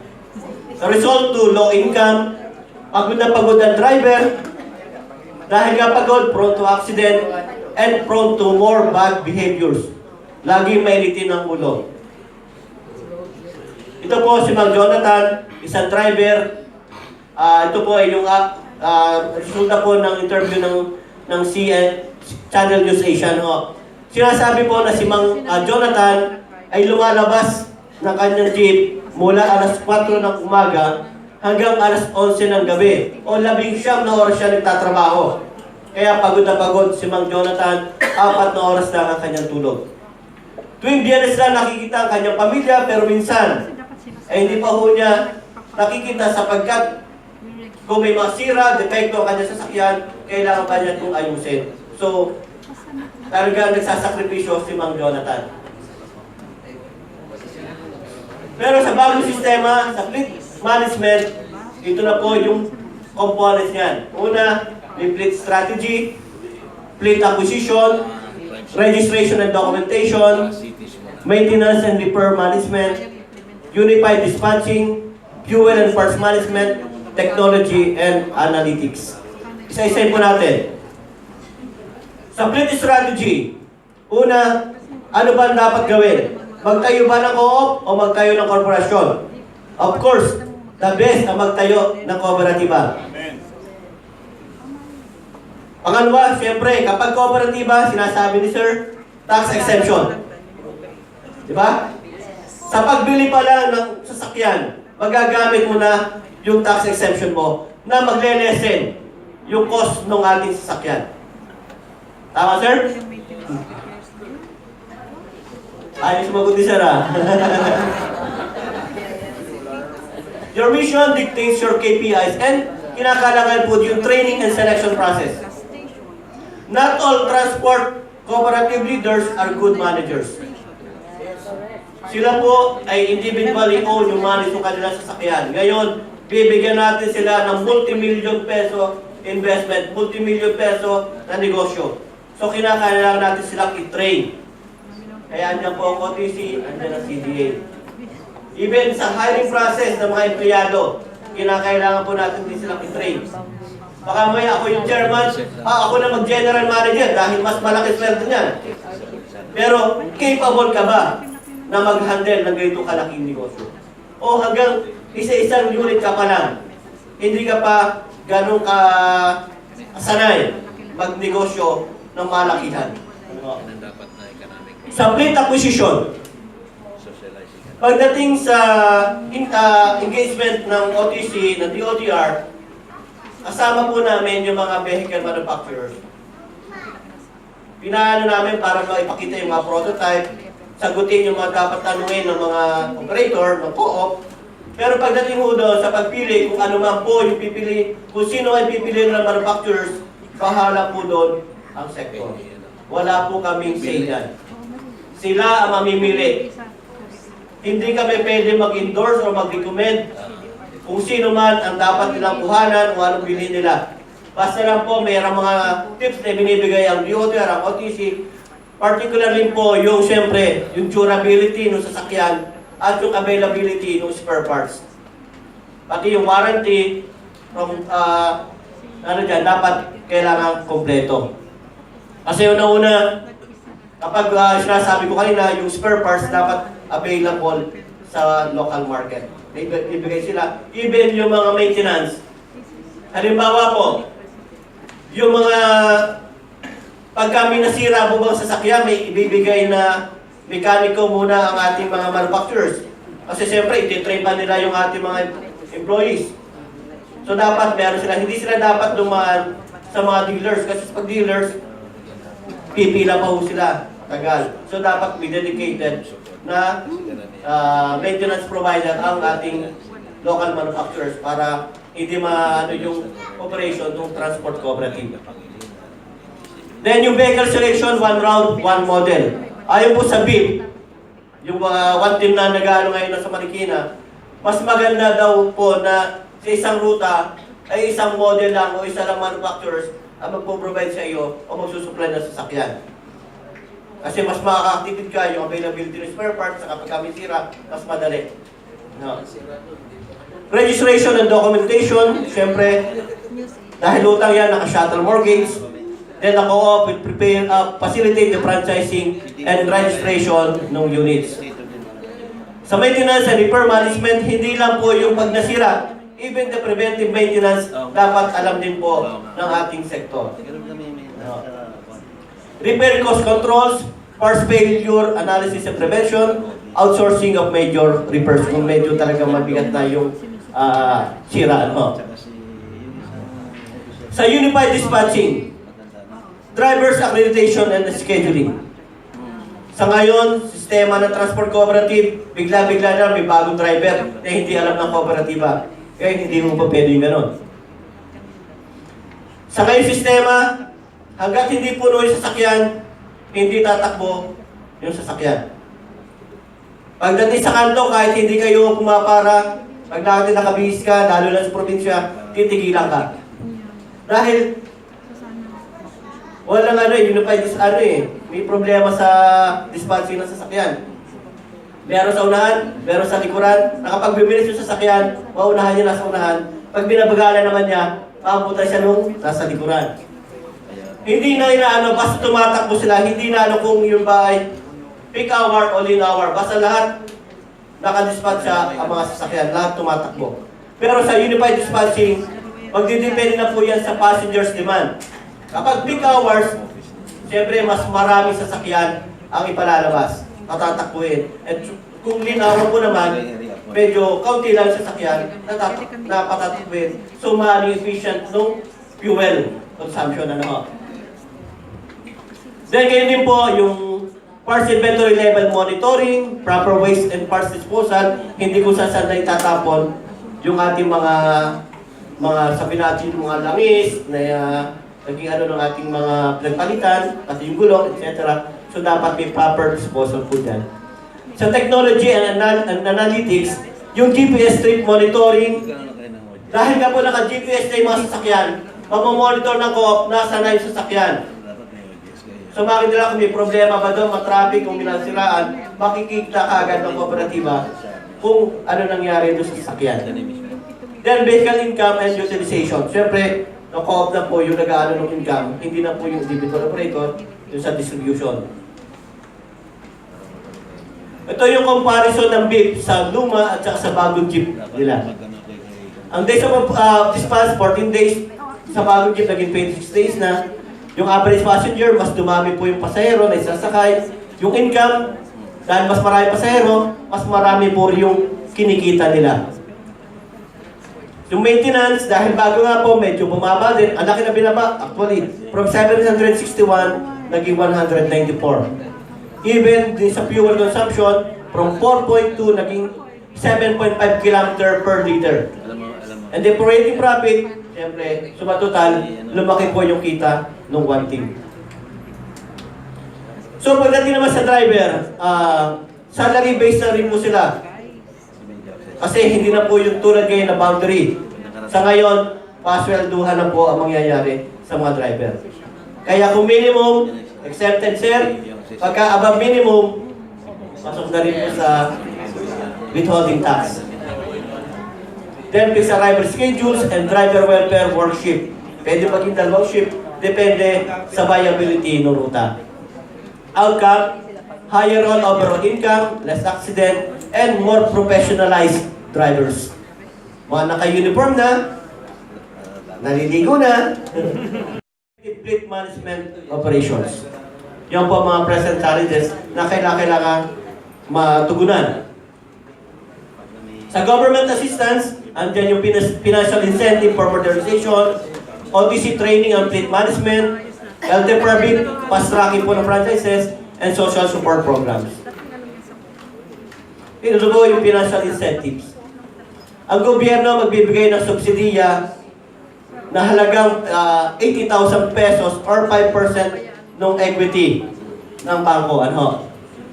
Pero may condition dyan.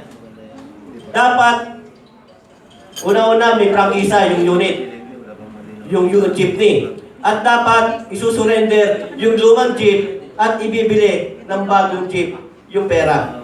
Kaya nga po, hindi diretso sa individual operator yung subsidy na 5% or yung 80,000 pesos.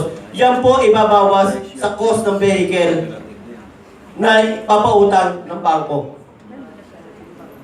So, ang natin dyan is DBP and Land Bank. Ngayon po, yung scrap value ng PUJ, yan po ang mapapapunta sa individual operator. Pero it's up to them naman po kung yung may dadagdag pa rin ng capital sa kooperatiba or kukunin na nila kasi kanila naman yung jeep. Ano? So yung DNR, magkakameron sila na accredited scrappage company na siya mag-handle po ng scrapping program po naman ng ating government. So ito yung sinasabi ko kanina financing na 5% equity, 6% interest per annum, and 7 years to pay. Actually, hindi yan 7 years kasi meron pa rin silang 6 month na grace period. Na kung saan yung interest lang po mabayaran at wala pang amortization sa principal loan. Pero sabi nga ng DBP, kinakailangan automatic per collection system. Para yung easy, sa matter of security ng bangko, na makollect nila yung kanilang monthly amortization. So, OTC Training Assistance, ayan, siyempre, nag-aanak kami ng mga tinutulungan ho namin, yung mga initial implementer natin, lalo yung mga initial implementer na makapag-comply dun sa mga documentary requirements po ng bangko. Yung mga tedious requirements, ina-assist po natin sila na makomply po lang lahat yan. Then, pagsisetos po sa mga bagong miyembro, sapagkat marami na po ang mga gustong sumabi sa kooperatiba o magtayo ng kooperatiba. So, yung setos po is very vital. Ito po yung Cooperative Education and Transport Operation Seminar na pre-membership requirements po yan. Para po maging member yung isang driver operator, kailangan mag-undergo siya ng setos. Likewise, setos is a pre-registration requirements din po ng Cooperative Development Authority. Aside po sa setos, yung good governance, financial management, and fleet management seminar. So yan po ang binibigay po ng OTC. So stakeholder engagement po, tuloy po yung mga PUBM forum, yung mga transport cooperatives, nagkakameron po tayo ng orientation about PUBM, sa mga General Assembly. This one actually is the General Assembly ng Platero Sport Bonifacio Transport Service Cooperative na kung saan ay inaprubahan nila yung PUBM implementation ng kanilang co-op. Then the LTFRB also naman, siyempre, i-fast track nila yung pag-issue ng franchise sa mga transport cooperative and even sa mga corporation. Andyan din po yung Drivers Academy. So sa Drivers Academy, required na po yan. Anak kung saan ito may mga 5 module. Una-una is sa LTFRB policies, road safety. Yung pangatlo, yan, very kailangan to. Road rage and anger management. Yung konti lang katikitan, nagkakabarilan na, kakaaway na. Traffic signs and road pavements, good grooming para sa mga drivers and conductors. So, marami na sila nagawang seminar patungkol po din. Ito po naman yung social support program. Although the direction ng government lahat sumabi o umangkas dito sa PUBM. Pero yung mga mag-e-exit po, meron pa rin social support program ang ating gobyerno. Para po naman sa mga magtutuloy pa sa PUBM, they need to consolidate themselves into cooperative or corporation. Then may mga available trainings din po sa TESDA. 1 member per corporation and 2 member per co-op. 1 member, 2 per member pala, ibig sabihin. 2 participants, kung halimbawa member ka, din 2 padala mo sa training. Maaaring yung anak mo, di ba ma'am? Yung mga immediate family members mo, pwede sa training sa TESDA. Pero kung ayaw mo na, yan, meron employment or enterprise. Sa employment naman, meron din training at TESDA para po doon sa mga gusto nang umayaw o umalis sa public transportation. And the DOTR will provide the allowance doon sa duration po ng training. Then magkakameron doon job matching, mentoring, job displacement, monitoring din ng DOLE. Sa enterprise po naman, kung halimbawa gusto magtayo ng negosyo, so meron din mga training ang DOLE, ang TESDA.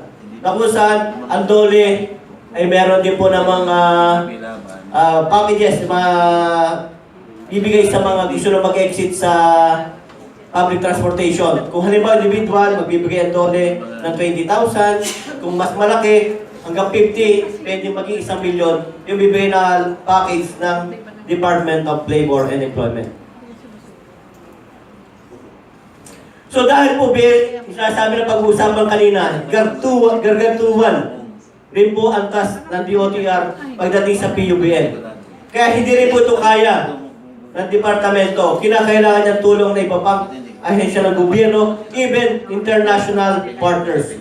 So nandyan yung Department of Finance, DBP, Land Bank, DBM, lahat po na kinakailangan na tulong ay inaano po ng ating departamento upang may sulong at may patupad itong PUBM ng maayos at maganda, no? Yung mga international partners po, nandiyan yung GIZ, CDA, CareAsia, ADB, World Bank, UNDP, at saka JICA. Even yung Clean Air Asia ay katulong po rin ng ating pamahalaan para may patupad itong PUBM. Ano po? So ito yung panghuli. The law mandates is because it is good for the country and for the people by our President Rodrigo I Duterte. At kung wala na po, dito pa natapos ang ating PUBM presentation. Magandang umaga po sa inyo lahat. Thank you so much, Sir Ramil Urrera. It's quite lengthy but comprehensive presentation. So gaya po ng sinabi ko kanina, pa-reserve na lang po ng mga tanong ninyo mamaya sa ating open forum.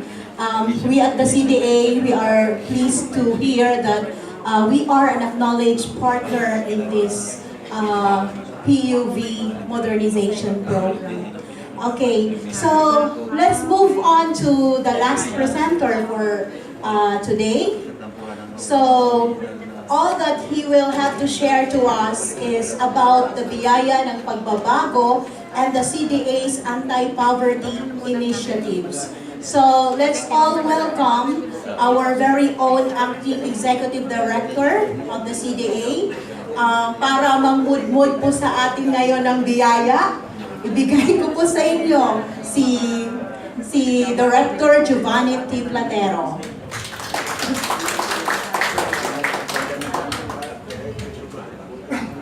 Maraming salamat, Atty. Mona. Isa pong mapagpala at mapagpalayang umaga sa ating lahat. And of course, my respected Board of Administrators, ating Kali, ating Chair, ating Benji, ating Buddy. And ito po yung huling presentation, hopefully, bigyan ko ng justice yung tinatawag na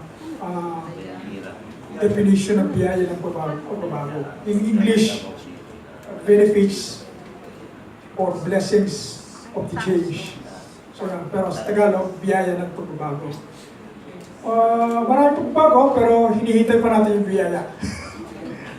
And then, of course, the CDA anti-poverty initiatives. Siguro, in the course of my presentation, I will cite some programs and initiative of the cooperative development authorities. And then, bukod sa tinatawag na commitment ng CDA sa launching ng biyaya ng pagbabago sa Davao. And of course, the CDA has taken a great stride since the launching of biyaya ng pagbabago last December 9, 2018, Davao City. So, the biyaya ng pagbabago is predicated on the context and rationale of the speech of the President Duterte, mentioning the three elements.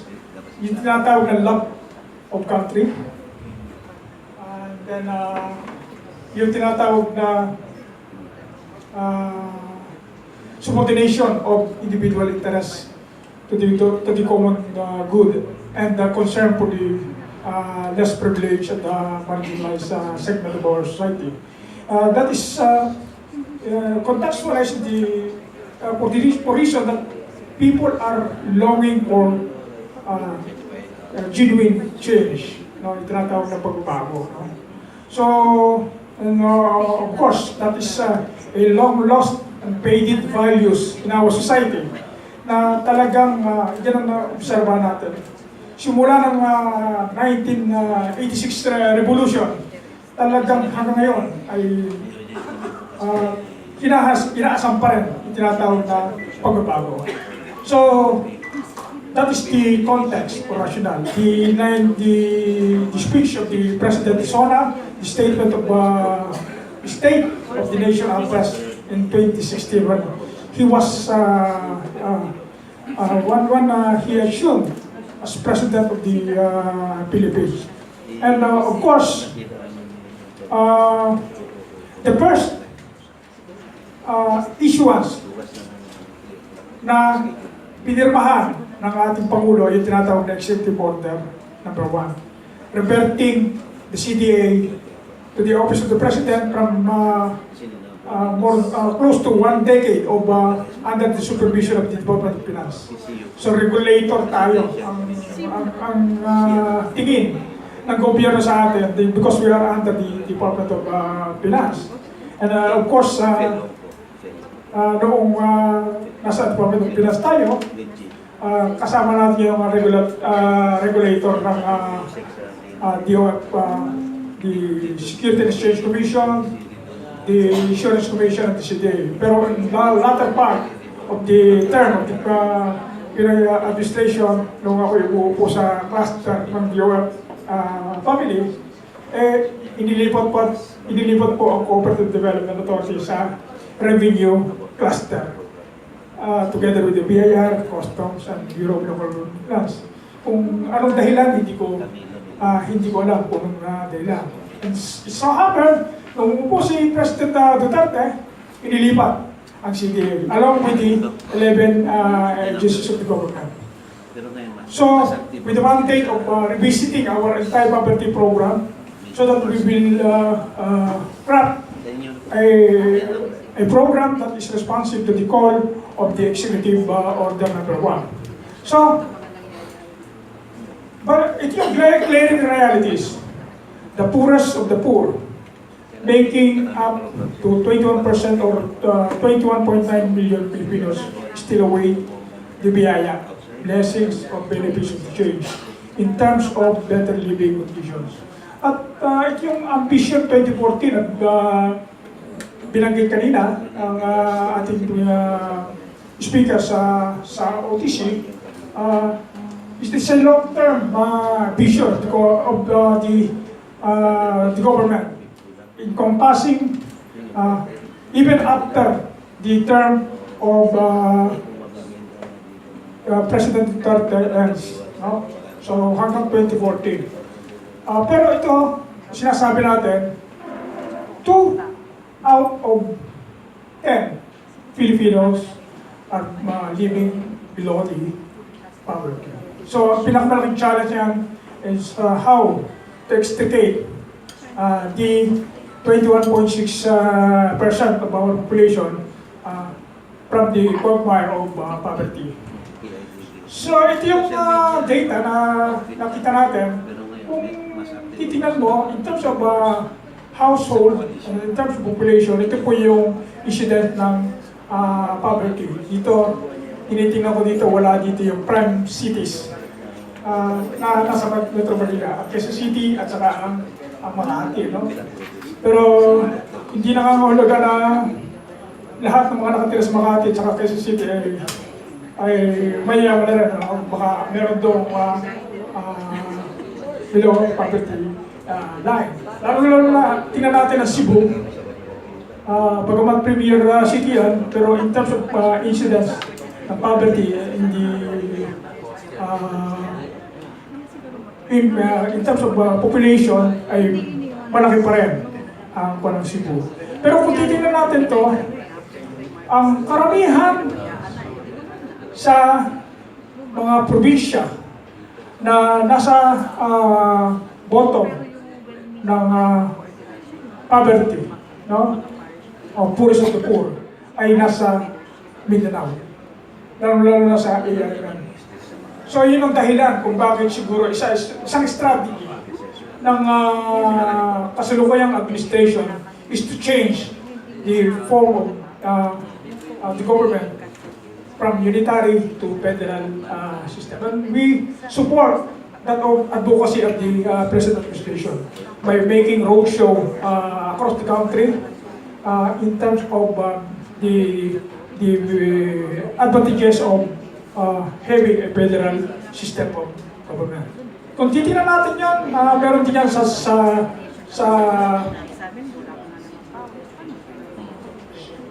Visayas, no? Meron din sa Visayas, meron din sa Bicol, Masbate, and Catanduanes.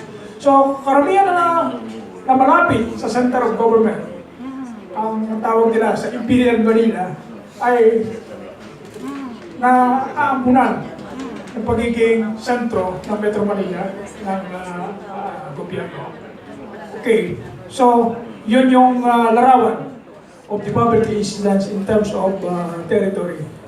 Now, the socio-economic and political realities, the glaring realities, 21.9 million are poor Filipinos, according to the survey in 2015. Noong bubo ang Aquino administration, umabot ng 30% ang nasa poverty line, pero nagkaroon definition in terms of the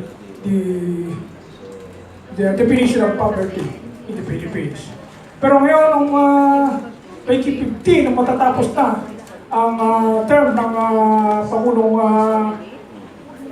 Aquino, ay ang survey ay 21.9 million. So, ang target natin ay nakaangkla sa tinatawag na Millennium Development Goal, tinatawag ngayon na Sustainable Development Goal, na we have to reduce the poverty by half. Ano? So, 30% ng araw ay kalahati niya ng 15%. So, ngayon sa administration ng Duterte, tinatarget na dapat 14% i-reduce ng kasalukuyang administration ang poverty. So that is part and parcel of the initiative of the Cooperative Development Authority. One of the agencies under the Office of the President na ano yung gagawin ng Cooperative Development Authority to contribute in the alleviation of poverty. It's no joke na 6 na milyong Pilipino ang bago matapos ang term ng President ay kinakailangang ma-extricate natin from the poverty line. Okay, the access to land for smallholders. Ito yung isa pa tinatawag na problema. Sa Pilipinas, tayo po yung merong pinakamahabang land reform program sa buong mundo. Yung ibang mga bansa, nakalundag na. Ngayon, hanggang ngayon, nasa land distribution point tayo. Ito pa rin isa sa mga kinakaharap na usapin ng ating bansa. Kaya ang Agrarian Reform Beneficiaries Cooperative ay isa sa mga binibigyang pansin ng Cooperative Development Authority. That's why we have an existing partnership with DAR to capacitate the cooperatives among Agrarian Reform Beneficiaries. And then of course, 3.4 million families experiencing involuntary hunger once in 3 months. So dapat hindi na natin naranasan yan. We are envisioning that yung tinatawag na issue ng food security ay ma-address natin through the development and enhancement of the capacity of the agricultural cooperatives in the country. The 5.7 billion housing backlogs for socialized housing. As a matter of fact, according to key shelter agencies statistics, yung 5.7 billion backlogs ng 2015, noong 2013, ang backlogs ng Pilipinas ay 3.9 million. So dahil ng isa pa rin issue, yung control ng population ay talagang kahit anong ganda ng takbo ng ekonomiya nahihila yung tinatawag na kakayanan ng gobyerno na tugunan ang pangailangan ng ating mga ng population. And of course, the backlogs ng housing natin, 5.7, meron pong classification of subcategory at shelter agency. Yung tinatawag sa mababa, yung nasa mababang antas, no? Yung socialized housing category, economic, at saka yung low cost. Imagine the socialized housing, yung mga bahay na 450,000 below, ay yun ang nasa category na socialized housing. Yung economic, pagka ang bahay ay from 450,000 up to 1 million, classified as economic. Pero yung low-cost housing, mataas, no? Ang 1.1 million, 1.5 million to 3 million, you can see, they are classified as low-cost housing. So yung pala mga condominium na bebenta ngayon, ay mga low-cost housing pa yan, ano? According to survey, more than 800,000 families ang hindi makakaya ng amortization ng housing. And by 2030, ang ating tinatarget ay makapagtayo ng tinatawag na 10 million housing unit. So, by the rate na ini-extrapolate ng ating mga economists, kinakailang araw-araw nagtatayo ng 2,000 housing units sa bansa to address the backlogs. So, habang dumadami yung population, nag-a-accumulate yan. So, siguro, yung tinatawag na issue ng population is one important issue that we have to take, to consider in terms of making or crafting responsive programs for cooperatives. So ang China, 200 million na extricate ang 200 million Chinese out of the poverty. Simple lang. Ang tawag nila, one chance policy. Hindi yung one child policy. Ang one child policy, isang anak lang, no? Pero ang one chance policy ay isang ka lang mga anak. Kung pinanganak ko ay 4, susuportahan pa rin niya ng gobyerno. Kung sabay-sabay pinanganak. Kambal, susuportahan pa rin ng gobyerno. Triplet, ganun din. Yan na one chance policy. I do not know, we are a very religious country, kung paano matatanggap yan ang ating mga kababayan. Pero yan ang yung issue. Okay? So, 2.7 million unemployment and 1.254 million underemployment. So we are envisioning that the cooperative can contribute in terms of employment generation. As of the moment, we have 500,000 direct employment contribution ng binibigay ng cooperative. At ang indirect employment generation, it is estimated at 1.2 million indirect employment generation by providing the necessary capital to entrepreneurs so that the entrepreneur can put up a business and the business, we hope that the business can employ individuals. And then the decline in agricultural productivity and the weak representation and other issues and concern, etc. Nandun yung tinatawag na peace and order pa rin. Okay. So the gaps and challenges in service deliveries. The various departments and agencies have numerous programs and projects aimed at addressing poverty.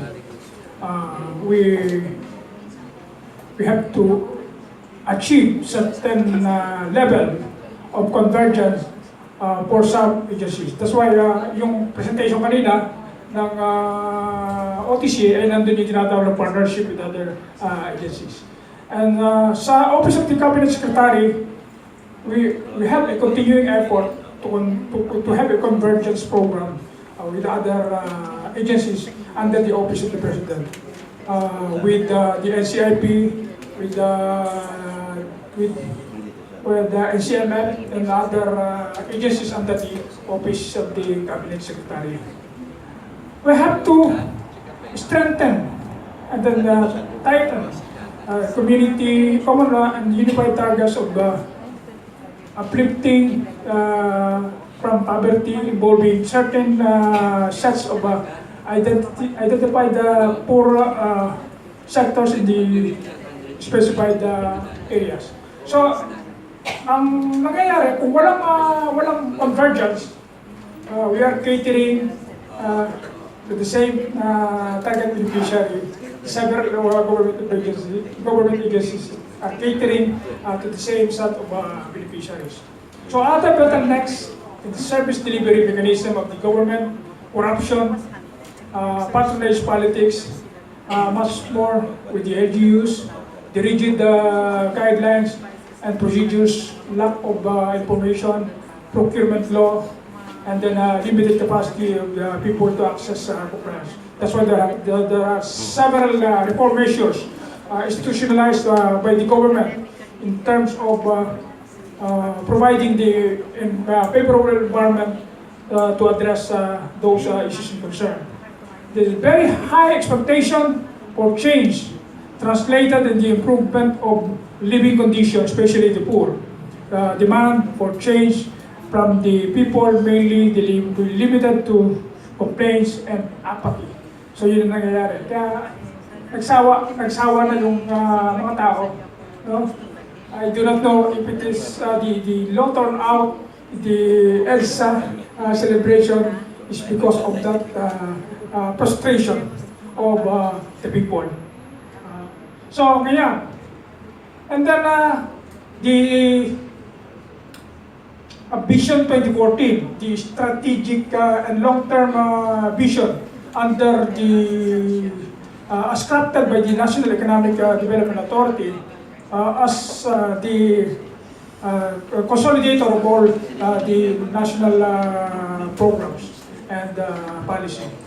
So, ang nakalagay dyan, yung tinatawag na poverty, reduction of poverty, 21.6% to 14% is a very tall order. No? We are targeting that 6 million of the population will be alleviated out of poverty. So, ito yung macro, no? Ang ini-envision natin ay yung magkaroon ng tinatawag na MMP, matatag, maginhawa, at panatag. Kinakailangan panatag din, no? Yung merong peace of mind ang bawat tao sa kanilang pamumuhay. Yung pwede tayong matulog ng mahimbing na hindi na lalagyan ng mga rehas na kung ano-anong panang ating mga bahay dahil hindi tayo panatag. No? So, yun yung naman. No? Yung una, yung malasakit, yung pagbabago, at saka yung kaunlaran na ating inaasam-asam. Katulad ng presentation ng Otis kanina, ay pinapangarap ng ating pamahalaan na at least bawat Pilipino ay merong decent car, sasakyan. Kaya lang, pagka merong sasakyan, problema natin traffic. Kung lahat ay may kakainan na bumili ng sasakyan. Pero kung matiti-congest ang Metro Manila, in the advent of the passage of the law, transforming the government from a unitary form to federal form, I do not see any reason kung bakit magsisiksikan lahat dito sa Metro Manila because the opportunity will be available in the countryside. So yun yung mga nakapaloob sa ating Philippine Development Plan as a strategic framework of the the government. Okay, the legal framework. The Administrative Order number 25. This is not about PVP, but a performance measurement and management, so that ang transaction ng government ay parating transparent sa ating mga kababayan. And of course, all agencies of the government are required to have a transparency seal in the government, in the website, no? So yung transparency seal, makikita ng paying taxpayer, no? Na ito yung mga dealings in the government in terms of accomplishment, in terms of the contract, in terms of bids and awards, lahat yan. Yung tinatawag na transparent dealings of the government. So yung tinatawag na reorganization of the cabinet secretary, ito of course na 2012 nung magkaroon tinatawag na reorganization sa cabinet ng Aquino administration. So ang humawak ng Office of the Cabinet Secretary ay si Secretary Almendras from Department of Energy. Pero bagamat yun ay isiniyot na i-revive yung tinatawag na Office of the Cabinet Secretary, ipinagpatuloy yan ng kasalukuyang administration at ang nakahukuman niya na yung tinatawag si Secretary Ginny Pasco, kung saan ang mga agencies ng government ay kabilang doon ang Cooperative Development Authority. And then even the 8888, no? The complaint hotline. So ngayon, that is one of the reform measure that is being instituted by the government in terms of getting feedbacks. Yung mabagal na serbisyo ng gobyerno, pwede na yung tinatawag na sa 8888. And then ang 8888 portal ay talagang nagiging busy. That is administered by the Civil Service Commission, and sooner it will be transferred to the Office of the President. So, ngayon, maraming nanidibago, pati ang Cooperative Development Authority, merong mga experience tayo na 8888 ang ina-address natin. And then the complaint of the cooperative or those who want to register the cooperative, itinatawag nila. And then ang dito, yung 8888 citizens complaint hotline, kahit anonymous caller ay ina-entertain. So nung araw, nung nilatag yung 8888, madami kaming natatanggap na complaint. Ngayon, unti-unti na nare-reduce yung mga bagay na yun, no? So far, ang Cooperative Development Authority ay isa sa mga agency na walang inaksyon na. Ibig sabihin, lahat ng complaint through 8888 ay ina-aksyon na natin. So the Cabinet Cluster Reorganization, 2011, kasama na diyan, ano? Yung Executive Order number 9, institutionalizing the strategic action response and the governance under the Office of the Participatory Governance. Okay. So ito yung Executive Order number 1, ito yung pinaka-popular. Ito yung order na issue ni President Digo. So the program objectives of Biyaya ng Pagbabago, the goal of the Biyaya ng Pagbabago Poverty Alleviation Program is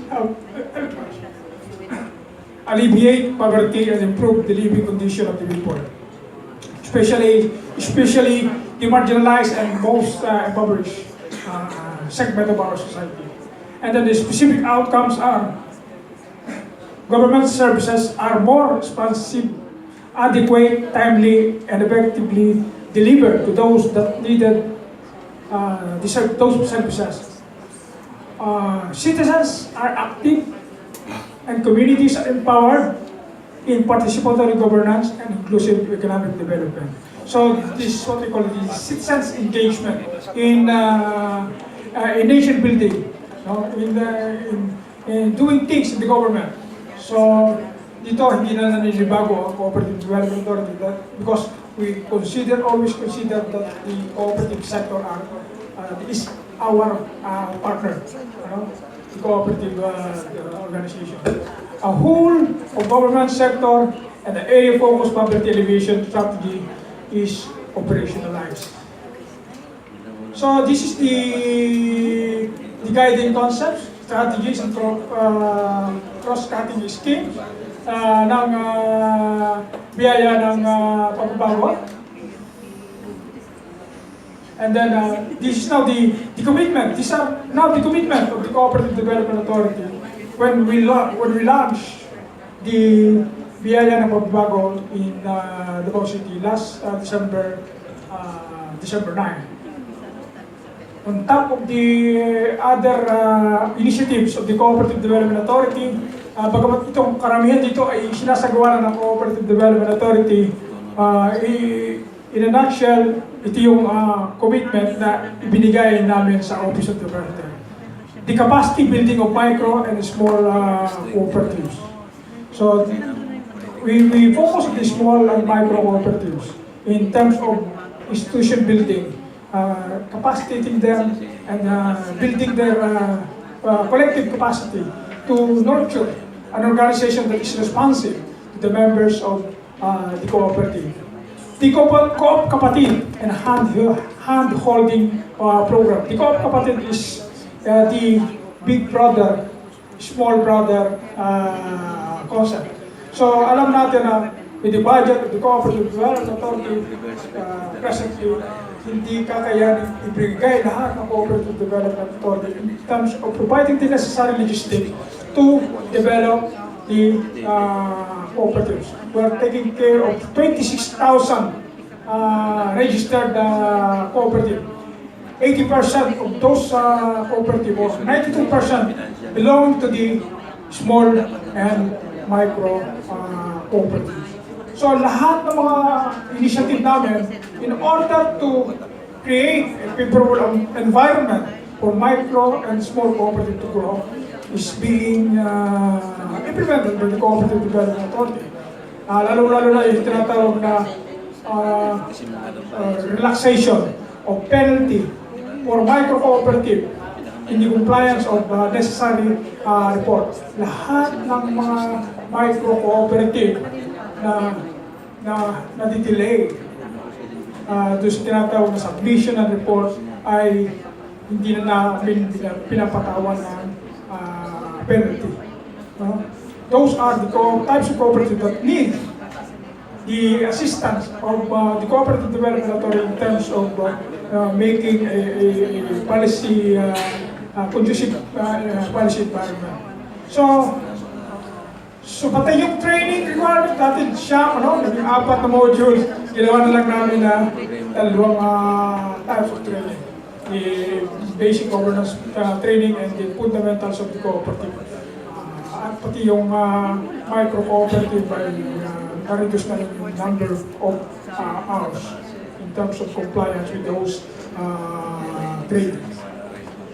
So, the CDA partnership program on agricultural cooperatives is one of the priority na aming ikinumit sa Office of the President. Of course, we all know that the agricultural cooperatives in the country ay nahuhuli pagdating sa counterpart ng mga agricultural cooperatives in other countries. So kinakailangan magbigyan natin ng pansin ang mga agricultural cooperatives. That's why we have conducted a series of convergences and a series of conferences, including the international conference, the conduct of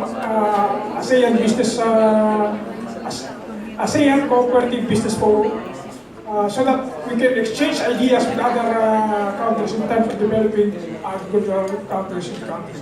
The CDA partnership too on agrarian beneficiaries cooperative. So yung mga support mechanism ay talagang ibibigay ng CDA joint partnership ng CDA at saka ng GAN to capacitate our agrarian reform beneficiaries. So sabi ko kanina, ang bansa natin ang pinakamatagal na land reform program sa buong mundo. We are the Guinness World Record holder. We are we have the longest agrarian reform program. So sana matugunan ang unti-unti. Wala na tayo sa issue ng tinatawag na land distribution, doon tayo sa support mechanism. Dahil ang mga bansa na karating natin ay malalakas na in terms of agricultural cooperatives. So the CDA Coop Seed Program is one of the initiatives. To capacitate the capacity to capacitate the entrepreneur who are members of the cooperative. Yung mga non-agricultural cooperatives na may mga programa in terms of production so that it will be given a priority in the non-agricultural sector. The partnership of the Cooperative Development Authority with the National Commission of Muslim Filipino. So yung sa kasalukuyan, ang aming pong chair na sa Baloy, dahil yun ang inaasikaso muna to operationalize the partnership of the National Commission of Muslim Filipino.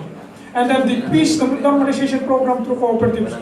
We have generated 50 million funds for cooperatives in Mindanao. So lahat yung peace normalization program to cooperative, dahil administer 50 million fund, dahil administer ng Cooperative Development Authority is intended for co-ops in Mindanao. And of course, the latest, the National Commission of Indigenous People Partnership on IP cooperatives. Dahil ito yung binibigyang priority na ating Pangulo, the concern of the welfare of the indigenous people. So intend to cooperativize communities among indigenous people. So yun po yung program or initiative ng Cooperative Development Authority in support of the Biyaya na Pagbabago. Maraming salamat po.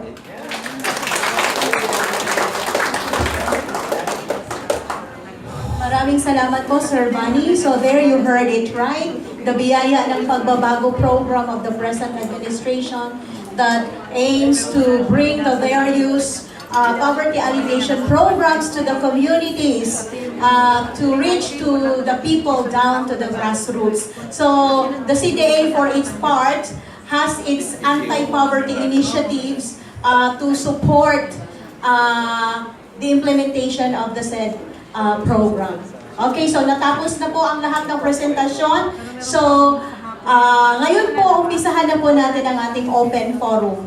Meron pong mga ikinakalat na wireless microphones. Chief Lisa, where are the microphones? Okay, so, tatayo lang po kayo pag may itatanong kayo. Just please state your name and the co-op that you are representing. Also, tell us kung kanino nyo ina-address ang iyong tanong. Okay. Sino po ang gustong maunang magtanong? Good morning. I am Marlene Domingo. Gusto ko pong i-address yung question ko po kay Sir BIR Assistant Chief, Mr. Recoter. Doon po kasi sa drain, there's a provision on Section 116, tax on persons exempt from VAT. So, ibig po sabihin nito, these are the persons whose gross receipts is less than 1.9 something million. Right, sir? Now, under the trade law, Section 109, paragraph BB, Okay. it's 3 million. Okay, thank you, sir. Mas mataas na. Apo. Thank you for that update, sir. All receipts are exempt under Section 109 BB. Ito nga po yung minention yun. This code from the payment of VAT and who is not a VAT registered person shall pay a tax equivalent to 3% of his gross quarterly sales or receipts, provided that cooperatives and beginning January 1, 2019 self-employed and professionals with total annual gross sales and or gross receipts not exceeding 500K shall be exempt from the 3% gross receipt tax herein imposed. So, ang intindi ko po dito, sir, pagka yung below 500K ang gross receipts mo or 2 million sa isang taon, exempt ka po sa 3%. Tama po? Yung provision regarding to an individual who is earning, who is engaged in whether sale of goods or services, sa individual, 500,000 and below, nilagay yun ng Kongreso sa Section 116 to be exempt from the 3% percentage tax. Now, that was vetoed by the President. One of those 5 items vetoed by the of the cooperative from the 3% percentage tax, andun pa rin, hindi kasama sa nabito ng Presidente. Yung nabito lang yung sa individual, earning 500,000 and below. So, ibig sabihin, if you were earning, you're a businesswoman, for example, aside from being a member of the cooperative, you have a business. If you were earning more than 250,000 a year, then you still need to pay the 3% percentage tax. May sari-sari store owner kayo, for example, you still need to pay. But this time, instead of the monthly percentage tax return, BIR Form 2551M, now you are required under the trade law to file the quarterly percentage tax return. Yun ang one of the reforms doon sa trade law. Dito kasi sir nakalagay that cooperatives. Bakit po nandito yung cooperatives? Yung provision doon sa Section 116, as is yun, andun pa rin yung provision na yun sa cooperative. But this time, yung dinagdag yung last clause doon sa trade law, yung those that are earning, individuals, Okay. earning 500,000 and below, to be exempt from the 3% percentage tax, binito ng Presidente. Ibig sabihin, na-erase yung provision na yan. So, ang interpretation yan, pag binito ng Presidente, magbabayad pa rin ng 3% percentage tax, mga sari-sari store owner. Tuloy pa rin. Ganun po ang kwento niyan. That's how that provision is being interpreted. But as far as the exemption of the cooperative from that 3% percentage tax under Section 116, doon tuloy pa rin. Okay po, yun po yung nililinaw po namin. Yung sa cooperative. Sa cooperative walang problema. Okay sir, thank you po.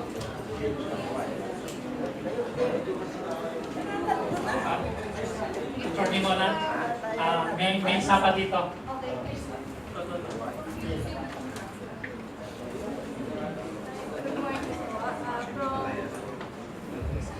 From Bagong Baryo po, first Serapano po. Sir, di po ba by April, magpapal na po tayo ng quarterly ng percentage tax?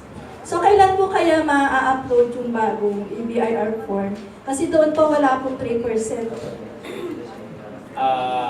Inaano pa rin yung mga forms namin. Unfortunately, the various committees, kasi I can only answer for the VAT. I am a member of the VAT committee. I'm the one lecturing the VAT, the portions of the VAT under the trade law. Now, ang problema, ang challenge sa amin, because it's easy to change the form. But the problem is really our system. It's hard to, good for us, there are some experts also in our ISG, Information Systems Group under Dictum Lani David. But to change the form, it really needs a lot of yan ang challenge, yan ang medyo problema namin. So hopefully, with lahat ng mga forms, maanon talaga namin, especially sa changes sa system. Kaya medyo pasensya lang muna ma'am at wala pa, ha? Wait lang muna tayo. So, if ever naman po, yun naman sa withholding tax expanded, di ba quarterly na lang yung filing? Yes ma'am, quarterly. So, if ever okay na po yung form na yun, magpapile pa rin ng 6.5 month? Nasa transition yung 0605, so we will just wait for the policy of the commissioner As a matter of fact, because it's an explicit provision under the train law that the 1601E and 1601F shall be filed quarterly. Hindi natakol sa train law yung monthly filing ng 1601C, yung sa withholding tax and compensation. That is why kung may mga empleyado kayo sa cooperative earning more than the minimum wage, talagang magpa-file kayo ng 1601C on a monthly basis. Ganun pa rin ang due date niyan, ma'am, on or before the 10th day of the succeeding month. Pero ang ano lang, because some members of Congress also called our attention, bakit nag-invento kayo ng 0605 on a monthly basis? Kasi ganito yun ang aming rationale niyan eh. Ang ating, di ba meron tayong tinatawag na budget ng gobyerno? Ang budget ng CDA, 500 million. Gusto rin nilang lumaki. Ang ating total General Appropriations Act yata ngayong year, for 2018, around 3 trillion plus. 3.3, I do not know the exact figure. But the goal allocation for BIR lang ha, 3 trillion 029.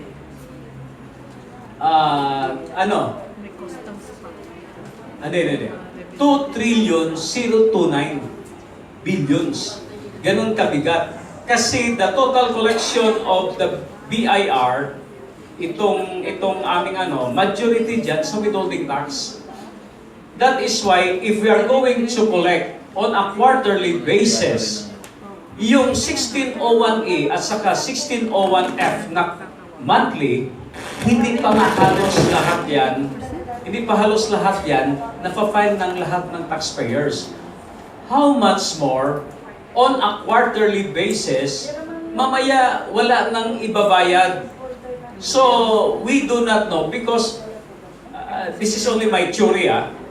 Kasi alam nyo naman, ang mga congressman at senators yan, nakakausap din nila ang mga big businessmen.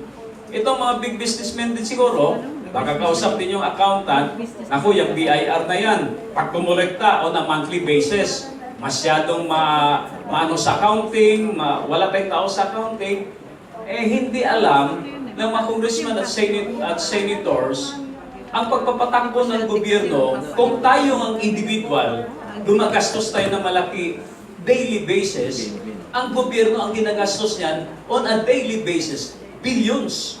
Nationwide, lahat ng operation ng gobyerno. Imagine, kung walang makolekta CBIR, do you think sa CDA may sisweldohin sila? Do you think kami may rin? Then apektado rin ang lahat ng services ng gobyerno. Pati sa DOTC, pati yung hospital. That is why there is really a need, and on day-to-day basis, talagang may pera ang kaban-ng-bayan ng Bureau of Treasury because billions ang ginagastos ng gobyerno. That is why we're just hoping that in a package 2, we're going to explain to the congressmen and to the senators, hey, honorable congressmen and senators, if you want SARO, alam niyo naman ang kanila, yung pork barrel nila, it can be funded only by SARO issued by DBM. So kung walang perang gobyerno, wala rin project ang mga politiko, di ba? So they should understand. That is why there is really a need na ibalik yung monthly collection namin. Hopefully, kung ibabalik nila. Okay po, share ko lang po kasi being a manager of the co-op. Yes, ma'am. Nagpa-part-time bookkeeper din po ako sa mga individual. You're also a CPA, Yes ma'am? po, not po accounting graduate na po. Yes, ma'am. Pero po yun nga po yung ng ibang individual, sabi niya, yun yung monthly, nahihirapan na kami, ginawa pang quarterly. So parang mas naging rin po sa kanila, Parang mas gusto, they prefer the monthly. Yes po. Yun lang po, and thank you po. Okay, thank you very much, ma'am.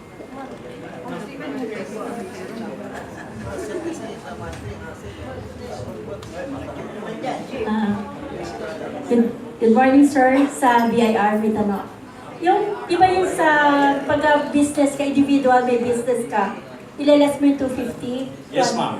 Paano kung mixed earner ka, may compensation and business? Sa compensation kasi na less na yung 250, sa business ba, di ba separate ang computation? Hindi pwede, ma'am. You can only avail of that 250,000. Take note that if you were a mixed income earner, you're an employee of CDA, the progressive rates, meaning the withholding tax from you, is being deducted by CDA. And your tax due versus your tax withheld must be equal during the end of the year. Kaya may tinatawag tayong year-end adjustment. Now, dapat magparehas yan. So wala kang problema, bibigyan ka ni CDA ng 2316. Okay. Now, if you were, may sari-sari store kayo ma'am, o kaya may fleet kayo ng jeepney na kailangan ng i-modernize, sabi ng ating sa OTC, di ba? So, you need to file your 1701Q at saka yung annual income tax return mo ng 1701. Kaya yung pag-file mo ng 1701, i-attach mo doon kasi it should be cumulative, ma'am eh. Kita sa CDA plus kita sa sari-sari store. Total kita as mixed income earner. So, pagdating mo doon sa pinakababa, after deducting yung itemized deduction mo or yung optional deduction mo as the case may be, doon sa kita mo sa sari-sari store, plus yung kita mo sa compensation, bababa ka na dito sa ilalim. Sa 2018 yan, ma'am. Pero ang ipa-file mo ngayon sa on or before April 15, yung kita mo ng 2017, which is dati pa rin ginagawa mo. But next year, pag ginawa mo yan, pagdating mo sa dulo, yung exempted lang doon, yung 250,000. Eh pag lumampas ka na doon, ma'am, yun yung may progressive rates tayo, yung pinakita ko kanina. Yeah. Ang question ko pa, di ba meron tayo yung optional na 8% Yes, ma'am. na income based on gross receipts? Yes, ma'am. So kung in-opt mo yung 8% based on gross receipts, i-add mo pa ba? Pero doon lang yun sa business Sa individual, naman. yan. Sa Sa individual lang. So, That is di ba only meron ka applicable ng, for individual. meron ka ng compensation na 0-0 na siya. So, sa gross receipts mo, pagka nag-compute ka ng income tax, sa gross sales, i-base yun, di ba sa gross sales, wala na yung mga deduction na expenses. Wala na. Oo. So, ilaless mo lang din doon kung compensation, with compensation income ka, hindi ka magle-less ng 250. Automatic 8% of the gross sales. Doon Tama ba yun? Doon sa kita, sa ano ma'am? Sa business mo. Sa business. Anyway, na-discuss din yun ma'am sa RR 8-2018. May scenario doon. Pakiano mo na lang ma'am. May sample doon. May sample po doon ma'am. Revenue Regulations sa 8-2018. Andon may discussion ng mixed income. Yes ma'am. Opo ma'am.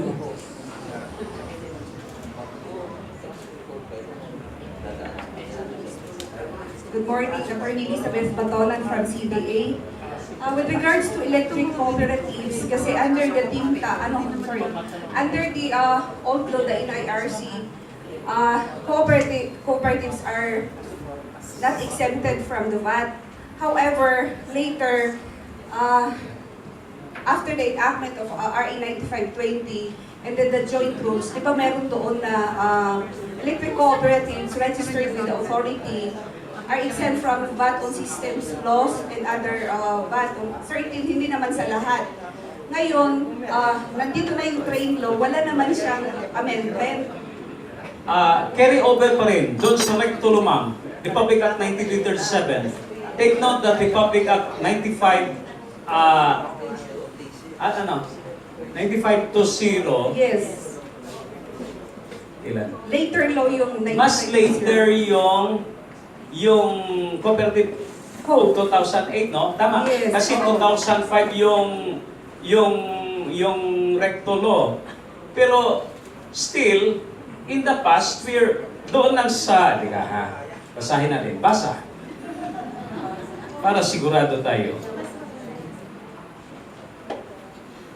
Doon sa joint rules. Sa joint rules. Section 7, paragraph I.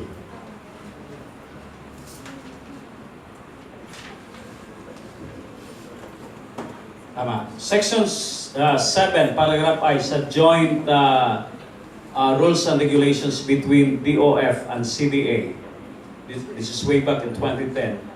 Nakalagay dito, electric cooperatives duly registered with the authority, meaning CDA, shall be exempt from VAT on revenues on system loss and VAT on revenues on distribution supply metering and lifeline subsidy of electricity to their members.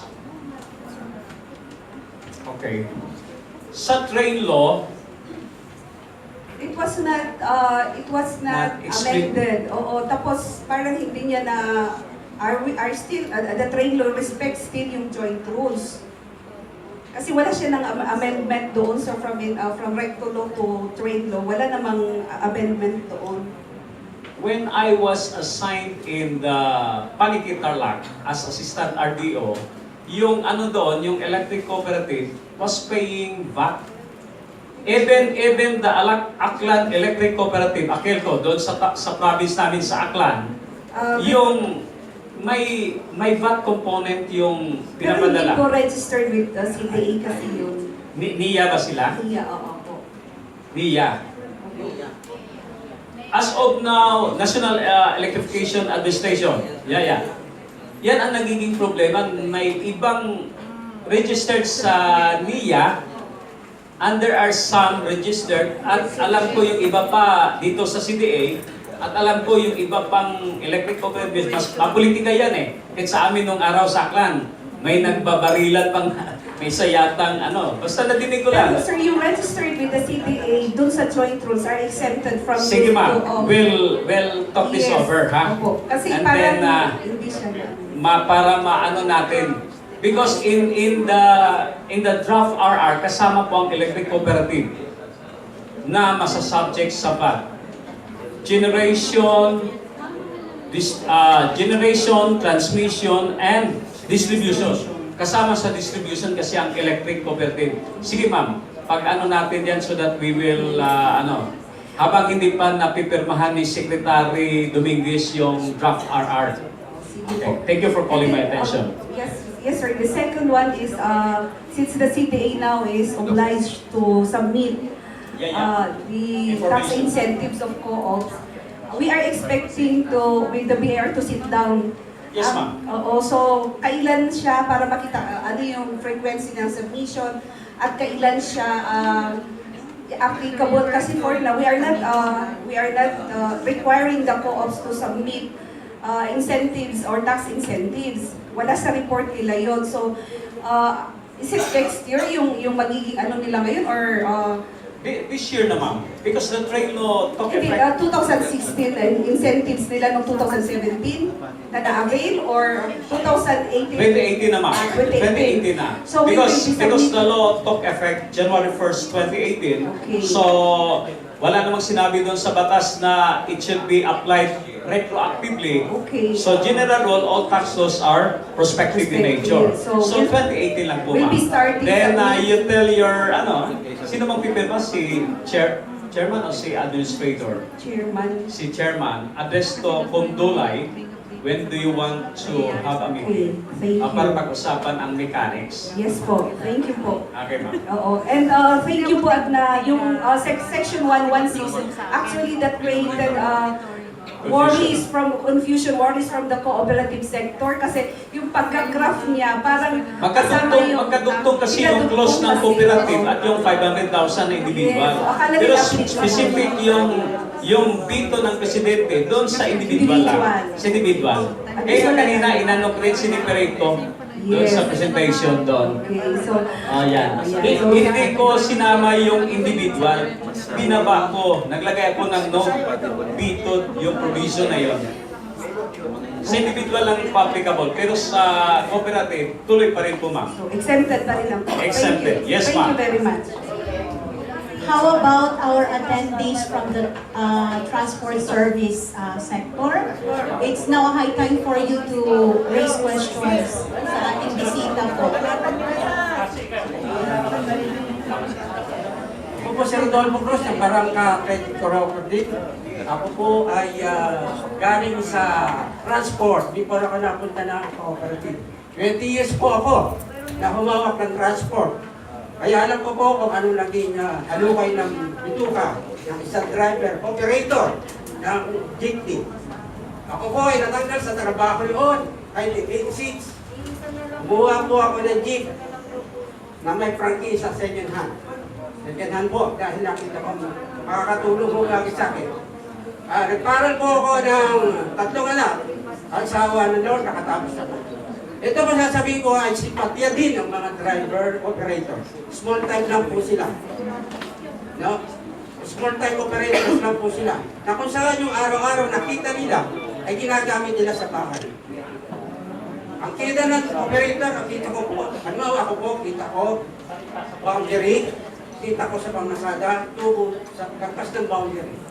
Gagamitin po ng 3 yung anak sa isang misis ko nagtatrabaho sa Makati. Ngayon po, nakita ko po itong sa modernization ninyo, Pagbabago. Ano po, yung loan, yata, loan. At present po, sa Barangka Credit Cooperative, meron po kaming member na pumabiyahin ko ba papunta po ng Antipolo. Nabigyan po namin sila ng jeep. Niloan nila. Nakasalukuyan po silang naghuhulog. Ngayon po, dumadating tayo dito sa modernization na sinasabi.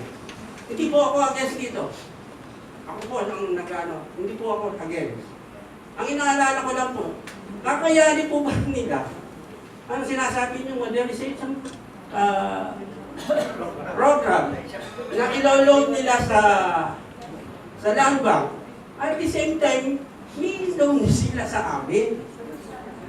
So doon na po yung magiging problema ng ordinaryong driver, na operator, na driver lang noon, na member namin, tinulungan namin, na magkaroon sila ng sarili nilang unit, na yung po ay binabayaran nila ngayon. Eh dadating na naman po itong modernization natin, na another na naman po. Ngayon po, noong 1986, no? Iba-backtrack ko lang po yung experience. 1986, bumili po ako ng second hand na nilinyan jeep. Pero na pong cooperatives doon transport ko. May project po ang gobyerno doon po noon, yung tinatawag natin boundary hulog. Re-recall ko lang po yung boundary hulog, naging observation ko rin. Hindi po naging maganda ang Hindi po naging maganda. Baka meron po kayo naalala rito. Yung project ng gobyerno noon, na boundary hulog. Hindi po naging maganda. Kasi may mga humawak po ng mga co-op. Hindi po maganda rin. Hindi po nakalagay dito yung servisyo nila. Dito po nakalagay sa bulsa. Ngayon po, dito sa co-op namin, tinutulungan po namin yung mga member namin na driver na magkaroon ng sarili unit. Yung po ginawa nilang jeep, second hand yun po. Na medyo nagkakaroon na po na sinasabi natin diferensya. Ngayon po yung hulugang bunga nila, ang inaano ka lang po, siguro, para yung ano pa rin pinaging kanasang. Na siguro naman po, modernization, okay, ano na lang natin yung sasakyan nilang at present.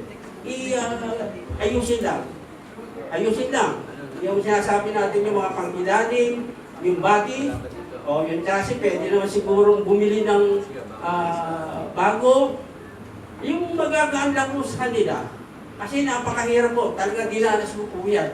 Ngayon po kayo nasa kooperatiba sa Barangka. May mga member po kami na tinutulungang magkaroon ng sasakyan. Na second hand, ngayon po, baka mamaya, ito lang po, magiging doble na po ako. Okay na sir, pwedeng nakuha ko na po yung query nyo eh. Unang-una po, ang pautangin po ng DBP is the cooperative. Cooperative po, hindi na po yung individual operator o driver. Kasi part po ng industry consolidation po yun. So yun ang nila, ang DBP, ang papautangin is the cooperative. So yung individual driver, operator, magiging investor na po sila, co-owner po sila, hindi po sila yung magbabayad ng utang. Naintindihan ko po yung sinasabi nyo na yung operator, yung araw-araw nakita, yung driver, araw-araw nakita, medyo magbabago na nga po talaga ang sistema dahil under the fleet management, under the AFCS, automatic per collection system, tulad ng pinakita naman po sa one team, yung sa BIP, they all, na-manage po naman nila na magbigay sila ng mga pasweldo on a twice a month, 15-30. Pwedeng ganun po ma-adapt natin, even sa operators, yung distribution ng income, pwede po based on the depende na rin po doon sa share nila sa co-op. Ano ho, yung mga fleet. Siyempre, mag-aaral po naman sila ng fleet management seminar. So doon paano yung magiging paghati-hati sa kikitain ng co-op. Na hindi naman, kasi ang pwede lagi dyan ng mga operator eh. Kada taon na ho ba kami kakain? Kasi sa kooperatiba, ang interest on capital patronage fund, you distribute after the end of the year. Hindi naman po pwede yung ganon, na sa isang taon na kami kakain. So, i-ano natin yan sa fleet management, ano tayo ng scheme, nung paano madidistribute yung kita ng mga doon sa sasakyan. Ano ho? Okay. Pagdating po na sinasabi nyo na baka pwedeng yung mga lumang sasakyan, ayusin na lang po para maging wag nang palta ng bago. Hindi na po pwede po talaga sa PUBM sapagkat kinakailangan po talaga bago. May instances po na may isang operator, pinaltan yung body, nilagay yung pintuan sa gitna, sa may tabihan, kinumply lahat ng mga requirements, bago yung chassis, bago yung body, pero yung makina, surplus, gumastos lang po siya ng 400,000, hindi rin ang pwede yun, kasi lahat po talaga bago. Okay, so, magawa? Sir, bigyan muna natin ang pagkakataon yung iba, sir. Magandang tanghali po sa lahat. From Taguig Transport Service Cooperative po ako. Sa grupo po namin sa cooperative, kami po ay nag-approve na sa PUJ Modernization. Habang inaaral po namin to, meron po kami minsan nakikita namin gap. Meron pa rin pa kami nakikitang gap na sana maipanawag po namin at bigyan ng tulong. I don't know kung ito po ay isang question or suggestions. Ang inaano ko lang po, during po sa mga plant visit namin ng vehicles, yung sinasabi na before na ng government is na 1.6M. Parang nangyayari tumatas naging 1.8 na, meron na po 2 million. Parang nalulula na po kami. Ang kahilingan lang po namin sana magawa kami ng protection ng DTI. From DTI siguro po yung grupo na yon na makontrol yung halaga ng unit. Kasi parang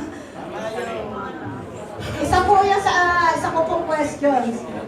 Saka isa pa po, kung halimbawang nag-grant na po at lumabas na po si route rationalization, ang nakikita po namin kasi parang doon sa procedure nung mangyayari na na-start or ng implementation, na prior na i-grant sa amin yung si unit at yung loan, merong requirements na scrappage of units.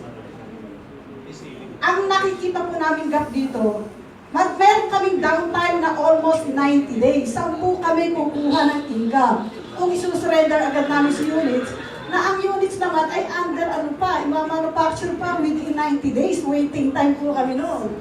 Magugutom po kami. Yung po yung nakikita po namin gap. Saka po yung preparation ng LTFRB na approval po ng franchise. Isa pa po yung gap na yun na nakikita namin. May mga katanungan kayo. Actually, nag-uusap naman po tayo, yung mga hinaing nyo po, sige po, ipararating po natin sa taas. Nag-audit po sa amin sa cooperative, pati na rin po yung commuter, saan po sasakay yun? Kung i-scrap agad yung halimbawa 104 units namin. Yan na po. Yan na po yung nakikita po namin sa program. Sa isang sagot po, sir. Idagdag ko lang, ma'am. Kasi walang explicit provision po na from the manufacturer, kasi ganito po yun ang mga manufacturer, Mitsubishi, Isuzu. Okay. So, we do not know kung, kasi ganito palagi ang principle sa VAT system at saka ang principle ng strictissime juris If one is to be exempted from taxes, there must be a law.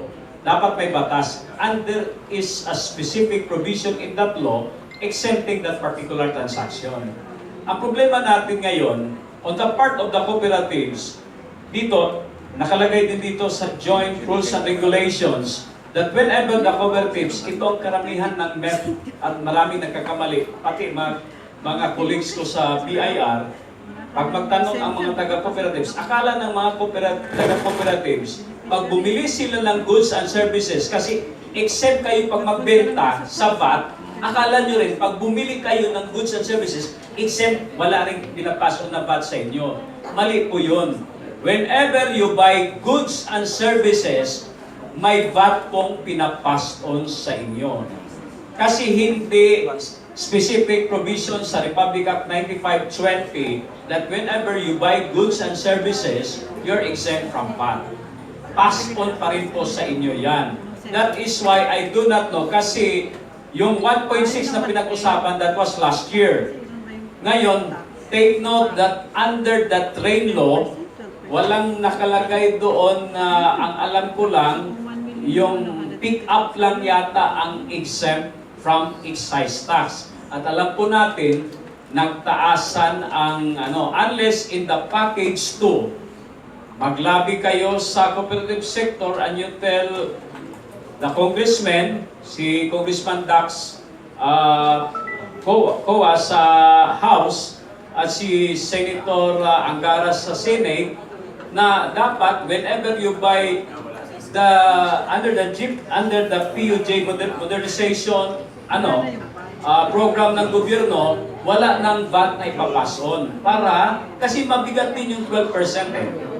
So dapat yan siguro pag-usapan nyo sa CDA and then you lobby na wala ng VAT para walang 12% na ipapason para mag-lessen yung acquisition cost para medyo magaan-gaan din. Yun ang masasabi ko po. Magandang umaga. Ito yun. Sa first question kasi, tungkol doon sa CAP na bago ibigay yung unit, ipa-scrap na yung mga units. Actually, malinaw yung sa first meeting ng DBP, kaliwaan. DBP will not give out the loan kung walang units. So, ibig sabihin doon, mabayaran, pero meron na units. Kaya ang question kasi doon, tungkol na lang sa franchise. Pero yung tatlo kasi, Senate, Taguig at saka Plateros, talagang special ang kaso nila, pinapast track yun eh.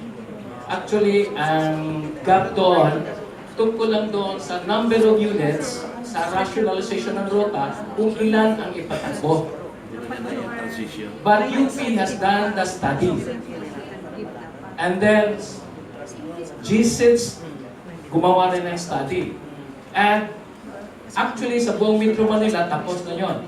Just a matter of releasing kung iilan. So that's the way it is. Now, tungkol doon sa sinabi ni Mr. Biyaya, actually, matagal nang pinag-usapan ng CDA at saka OTC doon sa 12% VAT. Now, ang stand kasi namin dyan, because this is a program of the government, dapat talaga malisen yung actual cost. Kaya nga ang DTI, sabi ng DTI, all those local manufacturers na sasama dito, they were also given incentive, industry incentive. At pagkaalam ko, that's around 10% incentive sa DTI. So that makes more or less than the actual, or let us say, the retail price. As we do that, the OTR is also doing things, hindi lang yun. Meron kasing hindi alam ng ibang mga transport sector. Kasi ang sabi kasi ni Ramil kanina, yung 7 years, ginawang 7.5. Actually, ang hirit kasi namin yan, dapat 1 year ang grace period. Pero ayaw na bumigay ng DBP at saka Land Bank. So, yung 6% kasi, sabi kasi ni Senator Grace, masyadong taas o mataas na interest rate per ano. Ang hirit lang kasi namin doon sa OTC, sa DBP at saka LPPS, it should be diminishing balance. Kaya, ganun yun. But may improvement eh. Ang improvement, CIC come into the picture last 2 weeks. Sabi ng CIC, Credit Information Corporation, ni Jaime Urrera. Sabi niya, ganito na yung pare. Kung ang risk rating is maganda, we can reduce that to 3%. Kami mismo ang recommend that those cooperatives na maganda yung ratings, they will be given more or less andyan sa tune ng 3% per annum. All of these things. Now, alam natin meron naman talaga mga co-ops na masyadong hindi maganda ang FS. Yung operation track, hindi maganda. And for that reason, I would like to commend some big co-ops in Metro Manila, particularly CDA. Why? General Gilbert Yanto offered something. Sabi nila, pag hindi sila tatanggapin ako, we will finance. So sabi ko, it's good. Because it's now being clear na kung ayaw tanggapin ng mga bangko, somebody in the sector, particularly ECDI and San Dionisio, he offered. So, these things happen. In fact, I was also invited by Bangko Sentral. 1 month ago, yung program director ng CSF, sabi nila, we will participate in the program. Kasi alam natin, medyo manipis din yung capitalization ng DBP and non-bank. We will provide. So all of these things, kailangan lang, malinaw sana yung, sabi nga, IRR, implementing rules and guidelines nito, para naman hindi tayo magkagulo. But, unfortunately, hindi pa pinalabas kasi meron pa talagang pinag-enhance o nirefine ng mga provision doon sa IRR. But as of today, I think yung mga issues na ganyan, we have already discussed it with the appropriate agencies. Okay, thank you for that meeting information, sir. And sir, you are? Eugene Pabualan pala. Ng OTC. OTC, Office of Transportation Cooperative. Sa ngayon. Okay, so maraming salamat po, sir. So napaliwanag po ba yung tanong kanina? Okay. Meron dito sa harapan. May tanong ba? Attorney, Alma Ferreros po from San Dionisio Credit Cooperative. Nandito po kami kasi talagang interesado kami to support itong PUJ Modernization Program. Siyempre gusto namin na mag-umpisa muna kami sa Parañaque. So nakipag-usap po kami sa mga transport group doon. May tanong lang po ako kasi according to sa presentation, doon po sa kasi dadaan po yung dadaan sa LGU ito pong yung sa route, no? Yung plano, yung LPTRP. So gaano po kaya? Kasi baka sila po yung hintayin pa, no, ng transport group, no? So, at tapos for example din po, meron na, maghihintay kami doon, no, yung span of time doon. Pagkatapos, ipapasa namin sa LTFRB para po doon sa aming franchise. Tapos kung hindi okay, balik-balik ho. Medyo hindi ho ba kami matutulungan ninyo doon sa bagay na iyon? Kasi nga po, yung agency na pagdadaanan po namin, para naman po mapabilis ang aming pagbilis, no, dito sa mga nakatenga ho, na mga drivers. Hindi po ba? Sir, ma'am, yung pong LPTRP, dito po sa Metro Manila, it is the DOTR who is in charge, not the LGU. Dito sa buong kalakiang Maynila po, it is the DOTR. Including sa Davao, merong dyan, yung ADB ang nag-ano dyan. Then sa Cebu, Iloilo, it's the JICA. So pagdating dito sa Metro Manila, it's the DOTR. Yun nga lang nauna talaga yung tatlong ko kasi nag-ano na yung initial po. Actually, yun po na. Medyo palabas na naman po yata na yung DOTR kasi talaga mag-start ang modernization upon the issuance ng rationalized route. Kasi yun ang magde-determine ano ba yung klase na sasakyan na dapat tumakbo doon sa ruta na yon at ilan ang dapat tumakbo. Kasi yung po yung model hierarchy. For example, kung maximum number of passengers per hour by direction is not more than 500, it is a field cab. Kung more than, kung ano naman lumabas na ng 500 and up to a maximum of 1,000, ang passengers per hour by direction na lumalabas sa ruta na yon, it is a jeepney. Kung up to 5,000 po naman, it will be a minibus. And kung more than 5,000, it will be a bus route. Pero it will determine pa rin po kung ano ba yung, siyempre may bukod po sa passengers naman, titingnan din po yung ruta. Kasya po ba yung sasakyan dun sa baka mamaya minibus, hindi naman kakasya kasi makikitid. So, titingnan pa rin yung infrastructure po doon. So, huwag kayo mag-alala yung DOTR, si Ma'am Mira siguro alam na kung kayo na papalabas ng DOTR, yung rationalization sa NCR, then the NCR LTFRB will prepare the certification or pwede nang applyan. Ano po? Okay, sir. Another follow-up question. Sunod po kayo, sir. Sir, follow-up ko lang po yung question. Kasi dun sa local transport route plan, nabasa ko yung 2017-011, di ba? Yung Cavite, tama po ba 4 provinces ang makakasama po dun sa under ng DOTR? Tama po ba yung pagkakaintindi natin? Yung adjacent na 4 provinces, Cavite, Bulacan, Laguna, and 4 na provinces. Tama po ba yun yung pagkakaintindi ko?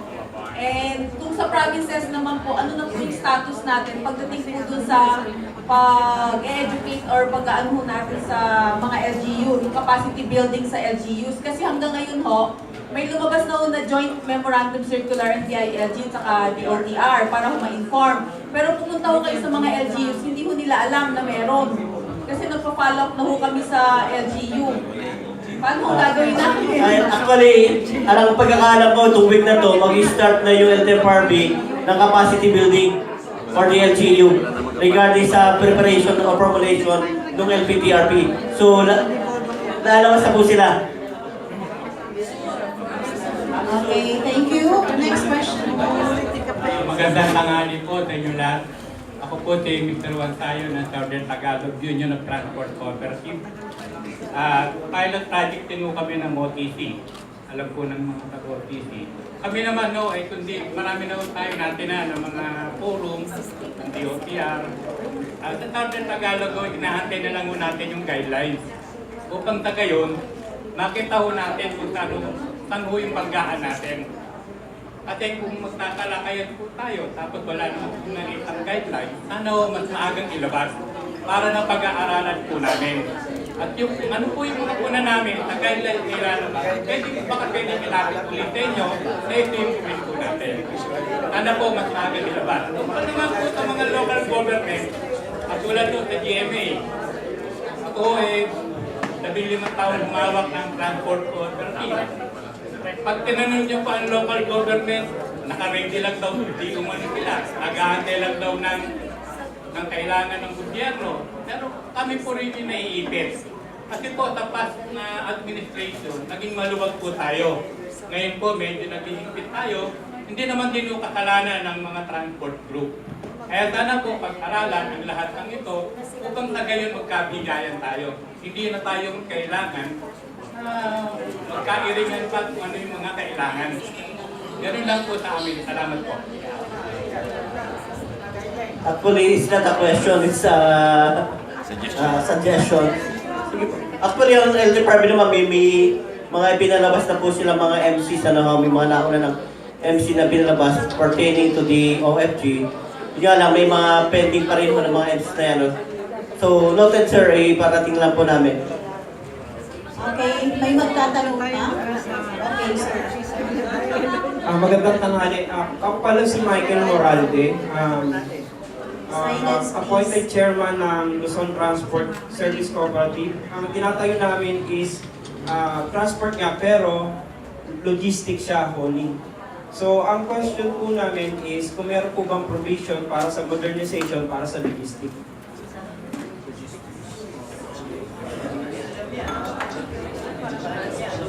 Ang ano kasi truck yan, di ba? From L3 to truck po. Truck yan, may standard na po dyan. Basta ano naman po dyan is pagdating sa may standard na yan, di ba? Hindi tulad ng jeep kasi so ngayon walang standard noon. Pero ngayon nagawa ng standard ng DTI through the Bureau of Products and Standards.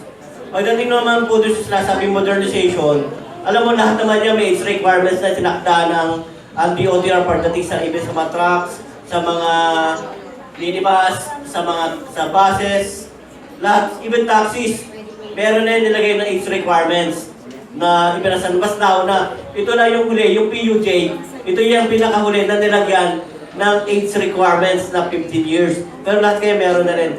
And although wala kayo yung sinasabing pagpapalit ng dahil di tulad sa jeepney, lahat din mga provision sa OFG, dapat din kayo sumunod doon.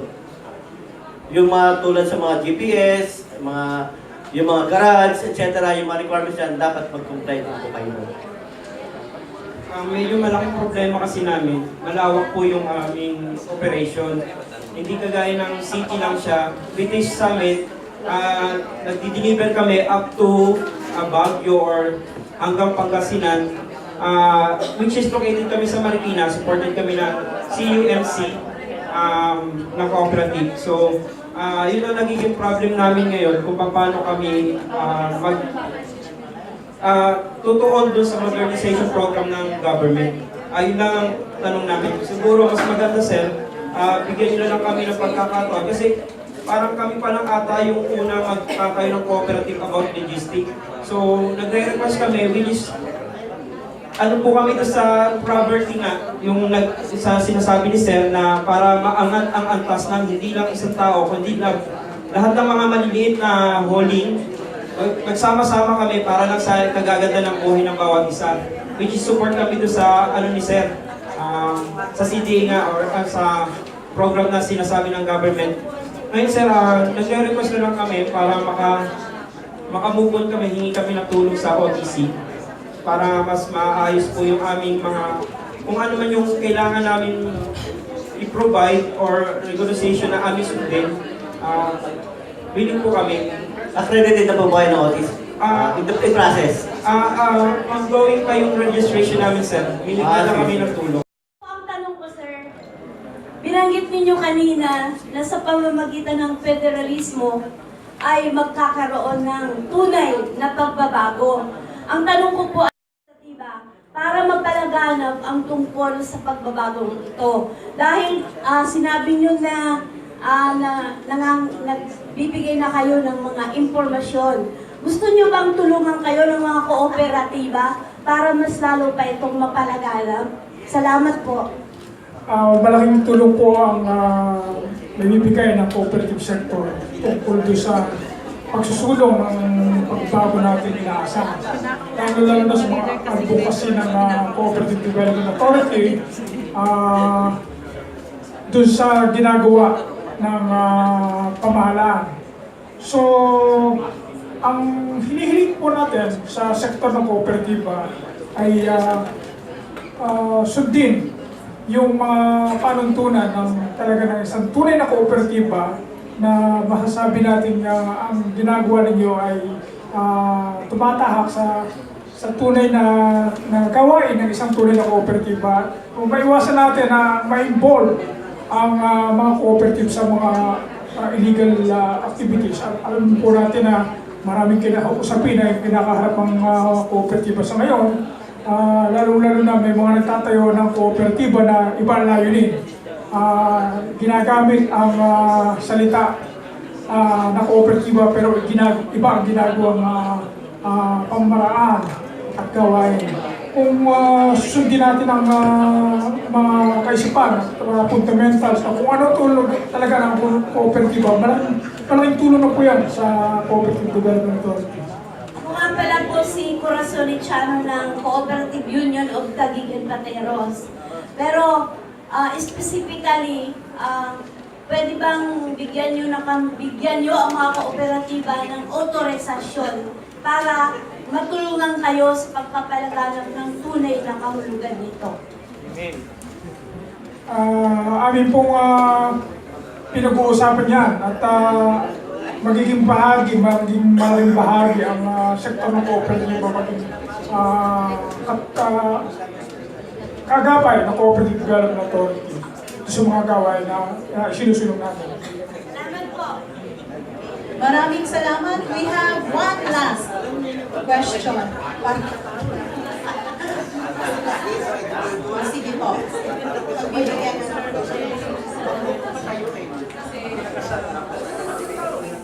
Kasi sir, yung co-op namin sir, marami kami yung mga individual. Paano ba ipapasok pa namin sa kooperatiba namin yun sir? Kasi yung individual na, kunwari yung namin na franchise, ipapasok na ba namin? Mag-umpisa na kami sir? So yun naman ang strategy po namin sa OTC, pagdating sa industry consolidation, first is to yung palakihin yung maliliit na co-op, to strengthen the existing co-op, rather than magtayo na iba't ibang mga panibagong transport co-op. Kasi pagdating po dun sa selection process ng LTFRB, meron po silang titignan dyan yung technical, financial at saka legal evaluation. So, siyempre, mas maganda kung mas malaki na yung transport co-op natin, kung magsasama-sama sila, mas maganda. So, lahat ng yung individual, ipapasok namin sir. Mas Pero maganda. sir, at saka nagkaroon ako sa lugar namin, yung pwedeng paradahan, wala talagang bakante. Meron akong nakita, 100,000 agad ang ispa. Di anong nangyari sa cooperative namin? Yung magbubaba kami ng ganun kalaki. Sa garahe. Sa garage kasi, actually talagang yun ang medyo... Dito kasi sa Metro Manila, ginto ang lupa eh. Alam niyo po ng tagig transport, alam nila kung naghanap na ho sila ng lote, talagang malaki. Yung sa Platero Sport Gymnasium, may mga 100,000 din. Kaya may, ang po naman, ang DBP, meron po rin silang package for the garage. Di ba may 5, 6, 7. Yun nga lang po pagdating sa DBP, pagdating sa garahe, hindi na po 5% yung equity. Hindi sa 25% equity, 75% yung loan. Pero yun po pwede magamit for the garage. Kasi tinanong ko sir sa DBP, sabi ko, pwede ba kami maghanap sa individual area? Hindi daw pwede. Kailangan daw talaga kung saan may rota ng sakyan doon sa may titingin. Naghanap kami, wala sir. Sa Project 2-3, wala kang makita sir. Project 2-3? Yes sir. Ang mahal talaga, upahan nga, 100,000 may ke. Wala talaga. Kaya nga po may involvement din natin na dapat may involve din natin yung LGU dito. Kaya sir yung hindi na, sabi ko sa liaison, bakit hindi na, hindi ka na-hearing? Bakit hindi na pinopospon? Kasi wala tayong garage. Sabi ko, nagkaroon ako ng garage sir. Ang mahal. Hindi namin kaya yung garage na gano'n na 100 pagkatapos. Kasi meron kami 7 units. Sabi ko, ba't ang tagal ng hearing natin, pinopospon ko ng pinopospon? Yun nga lang ang dahilan.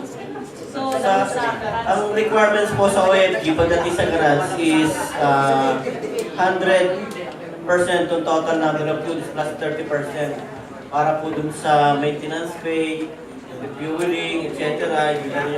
So hindi lang po yung kaya nga po dapat makipag-partner din po tayo sa LGU kasi sila yung makatulong sa atin na may mga pararaming lupa rito ang gobyerno sa Quezon City na makatulong po sa atin pagdating sa provision po ng garahe. Kasi talagang requirements po ng OFG yung common garage.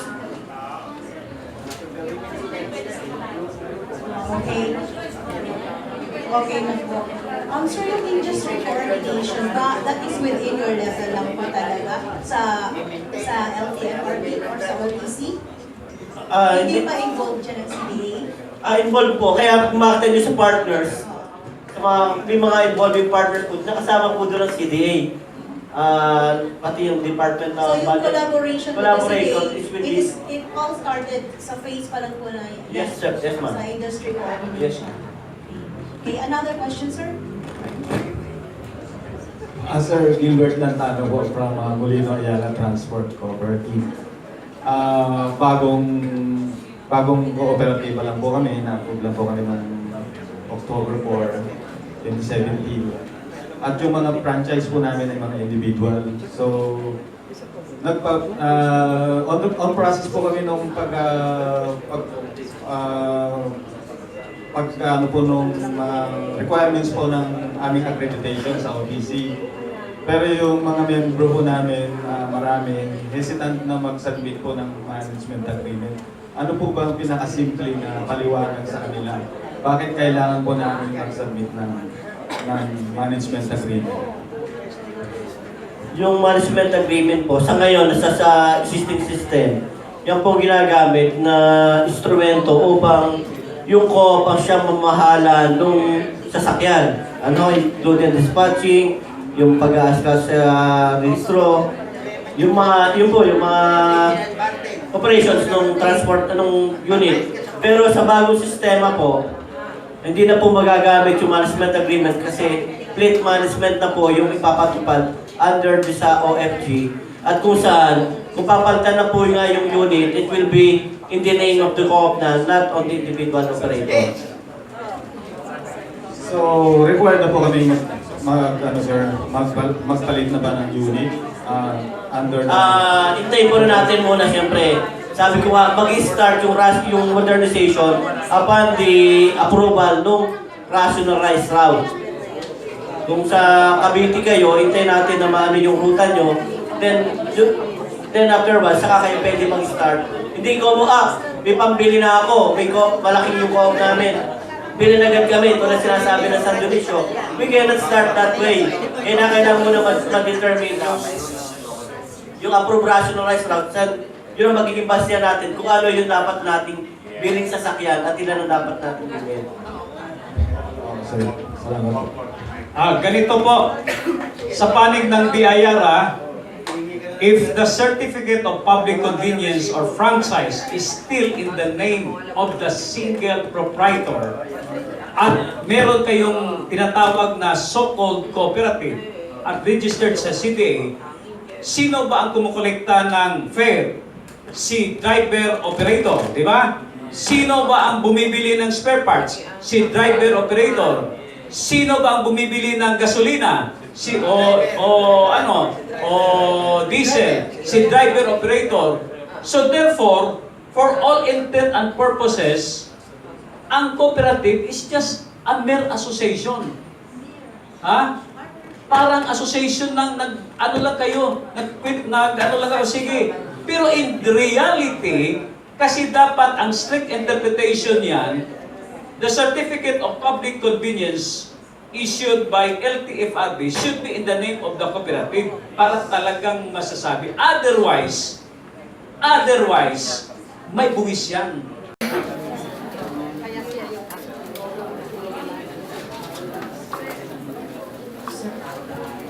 So let's start with the awarding of Certificate of Appreciation to Mr. Rex Paul R. Recoter, Assistant Chief of the BIR, for his presentation on the train law and its effects to cooperatives.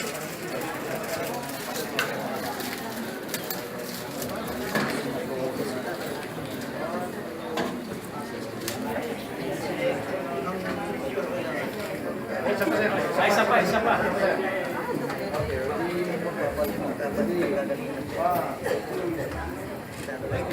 Please accept also our simple token of appreciation. Okay, thank you.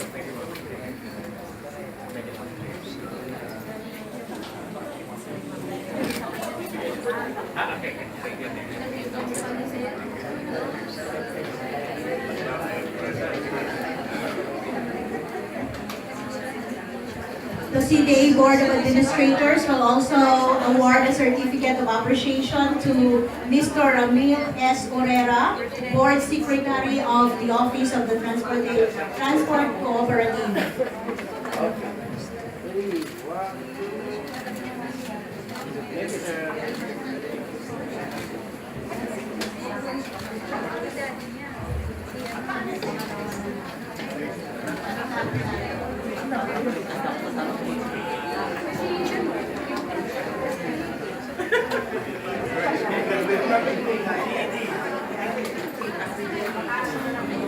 Okay, thank you. Thank you, dear administrators and our guests.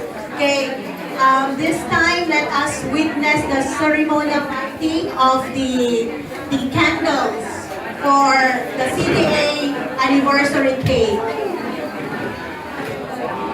So, dito po siguro tayo, sir.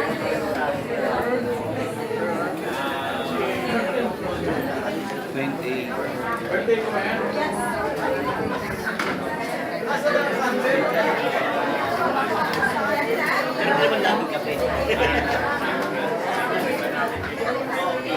Saan ba ako? Yung naninigarilyo, lighter pa. Lighter. O, si Chen na lang. Ayun daw. Ay, sport. Kaya mag-glow. Wish daw sa... Ano yan? Sisingit ba yan? Ha? Baka sumabog. May smoke tayo. Biglang nagtubig. Spray. Ay! Check tayo doon. Dapat ano iiyak?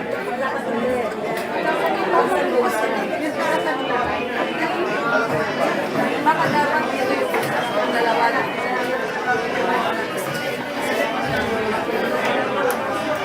Hindi pala yung sinanay. Sa taas.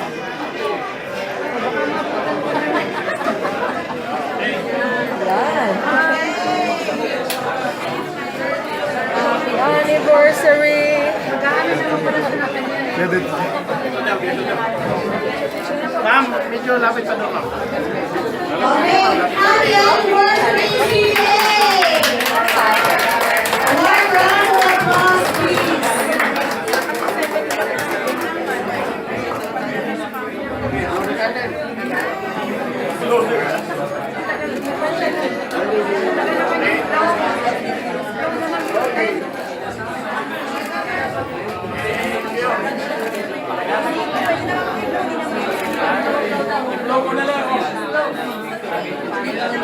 Closing message.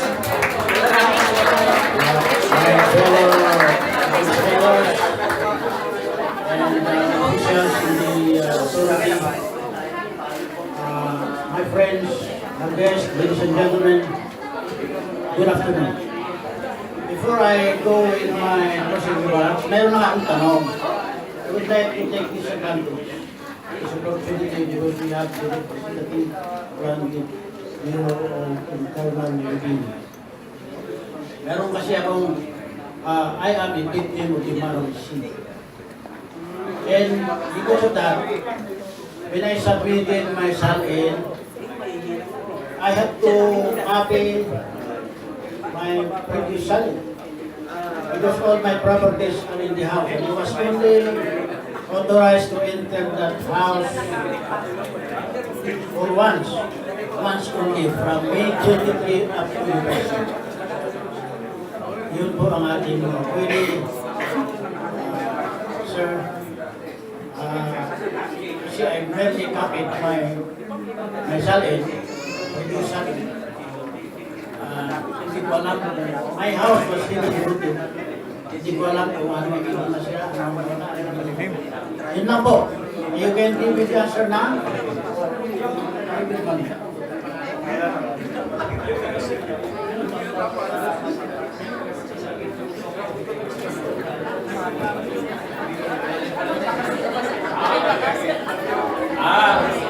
Yung SAL-in kasi sir, pinapile sa civil service at saka sa ombudsman. Ngayon, kung may yung supporting document nyo sa SAL-in, yung tinita nyo. So kung kinita nyo dito sa CDA, magkano ang total gross compensation income nyo, kung may negosyo po kayo, sir, idagdag po ninyo yun para ma-prove nyo talaga nag-increase yung inyong net worth. Ganun na po magawa. Kunti-kunti lang yun. Last na minus ha. Minus yung gastos natin sa misis. Sa misis sa tanak. Ha? Sa misis sa tanak. Thank you po, sir. Thank you. Maraming salamat po. And my closing is this.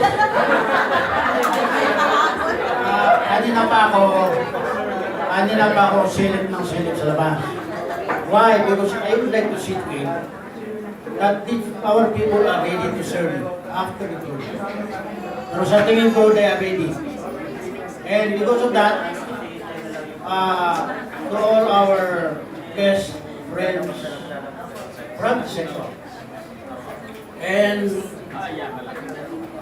to our friends and partners sa DC for successfully discussing about the transport modernization, and also our friend from the Bureau of External Review. Kaya mo siya, kaya ako magtanong kasi. So that, naniniwala ako na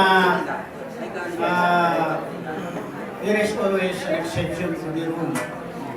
And yung ating mga kooperatiba, malaki ang inaasahan natin sa ating Biyaya. If there is anything wrong with us, I hope the Biyaya can consider. And because of that, thank you to all of you for coming in our 28th year anniversary. Salamat po. Maraming salamat, Administrator Kali. So, you are invited for lunch. Meron po tayong tent sa labas where foods are served. Okay. Again, maraming salamat po sa inyong pagdalo. Cheers to more years. Celebrate.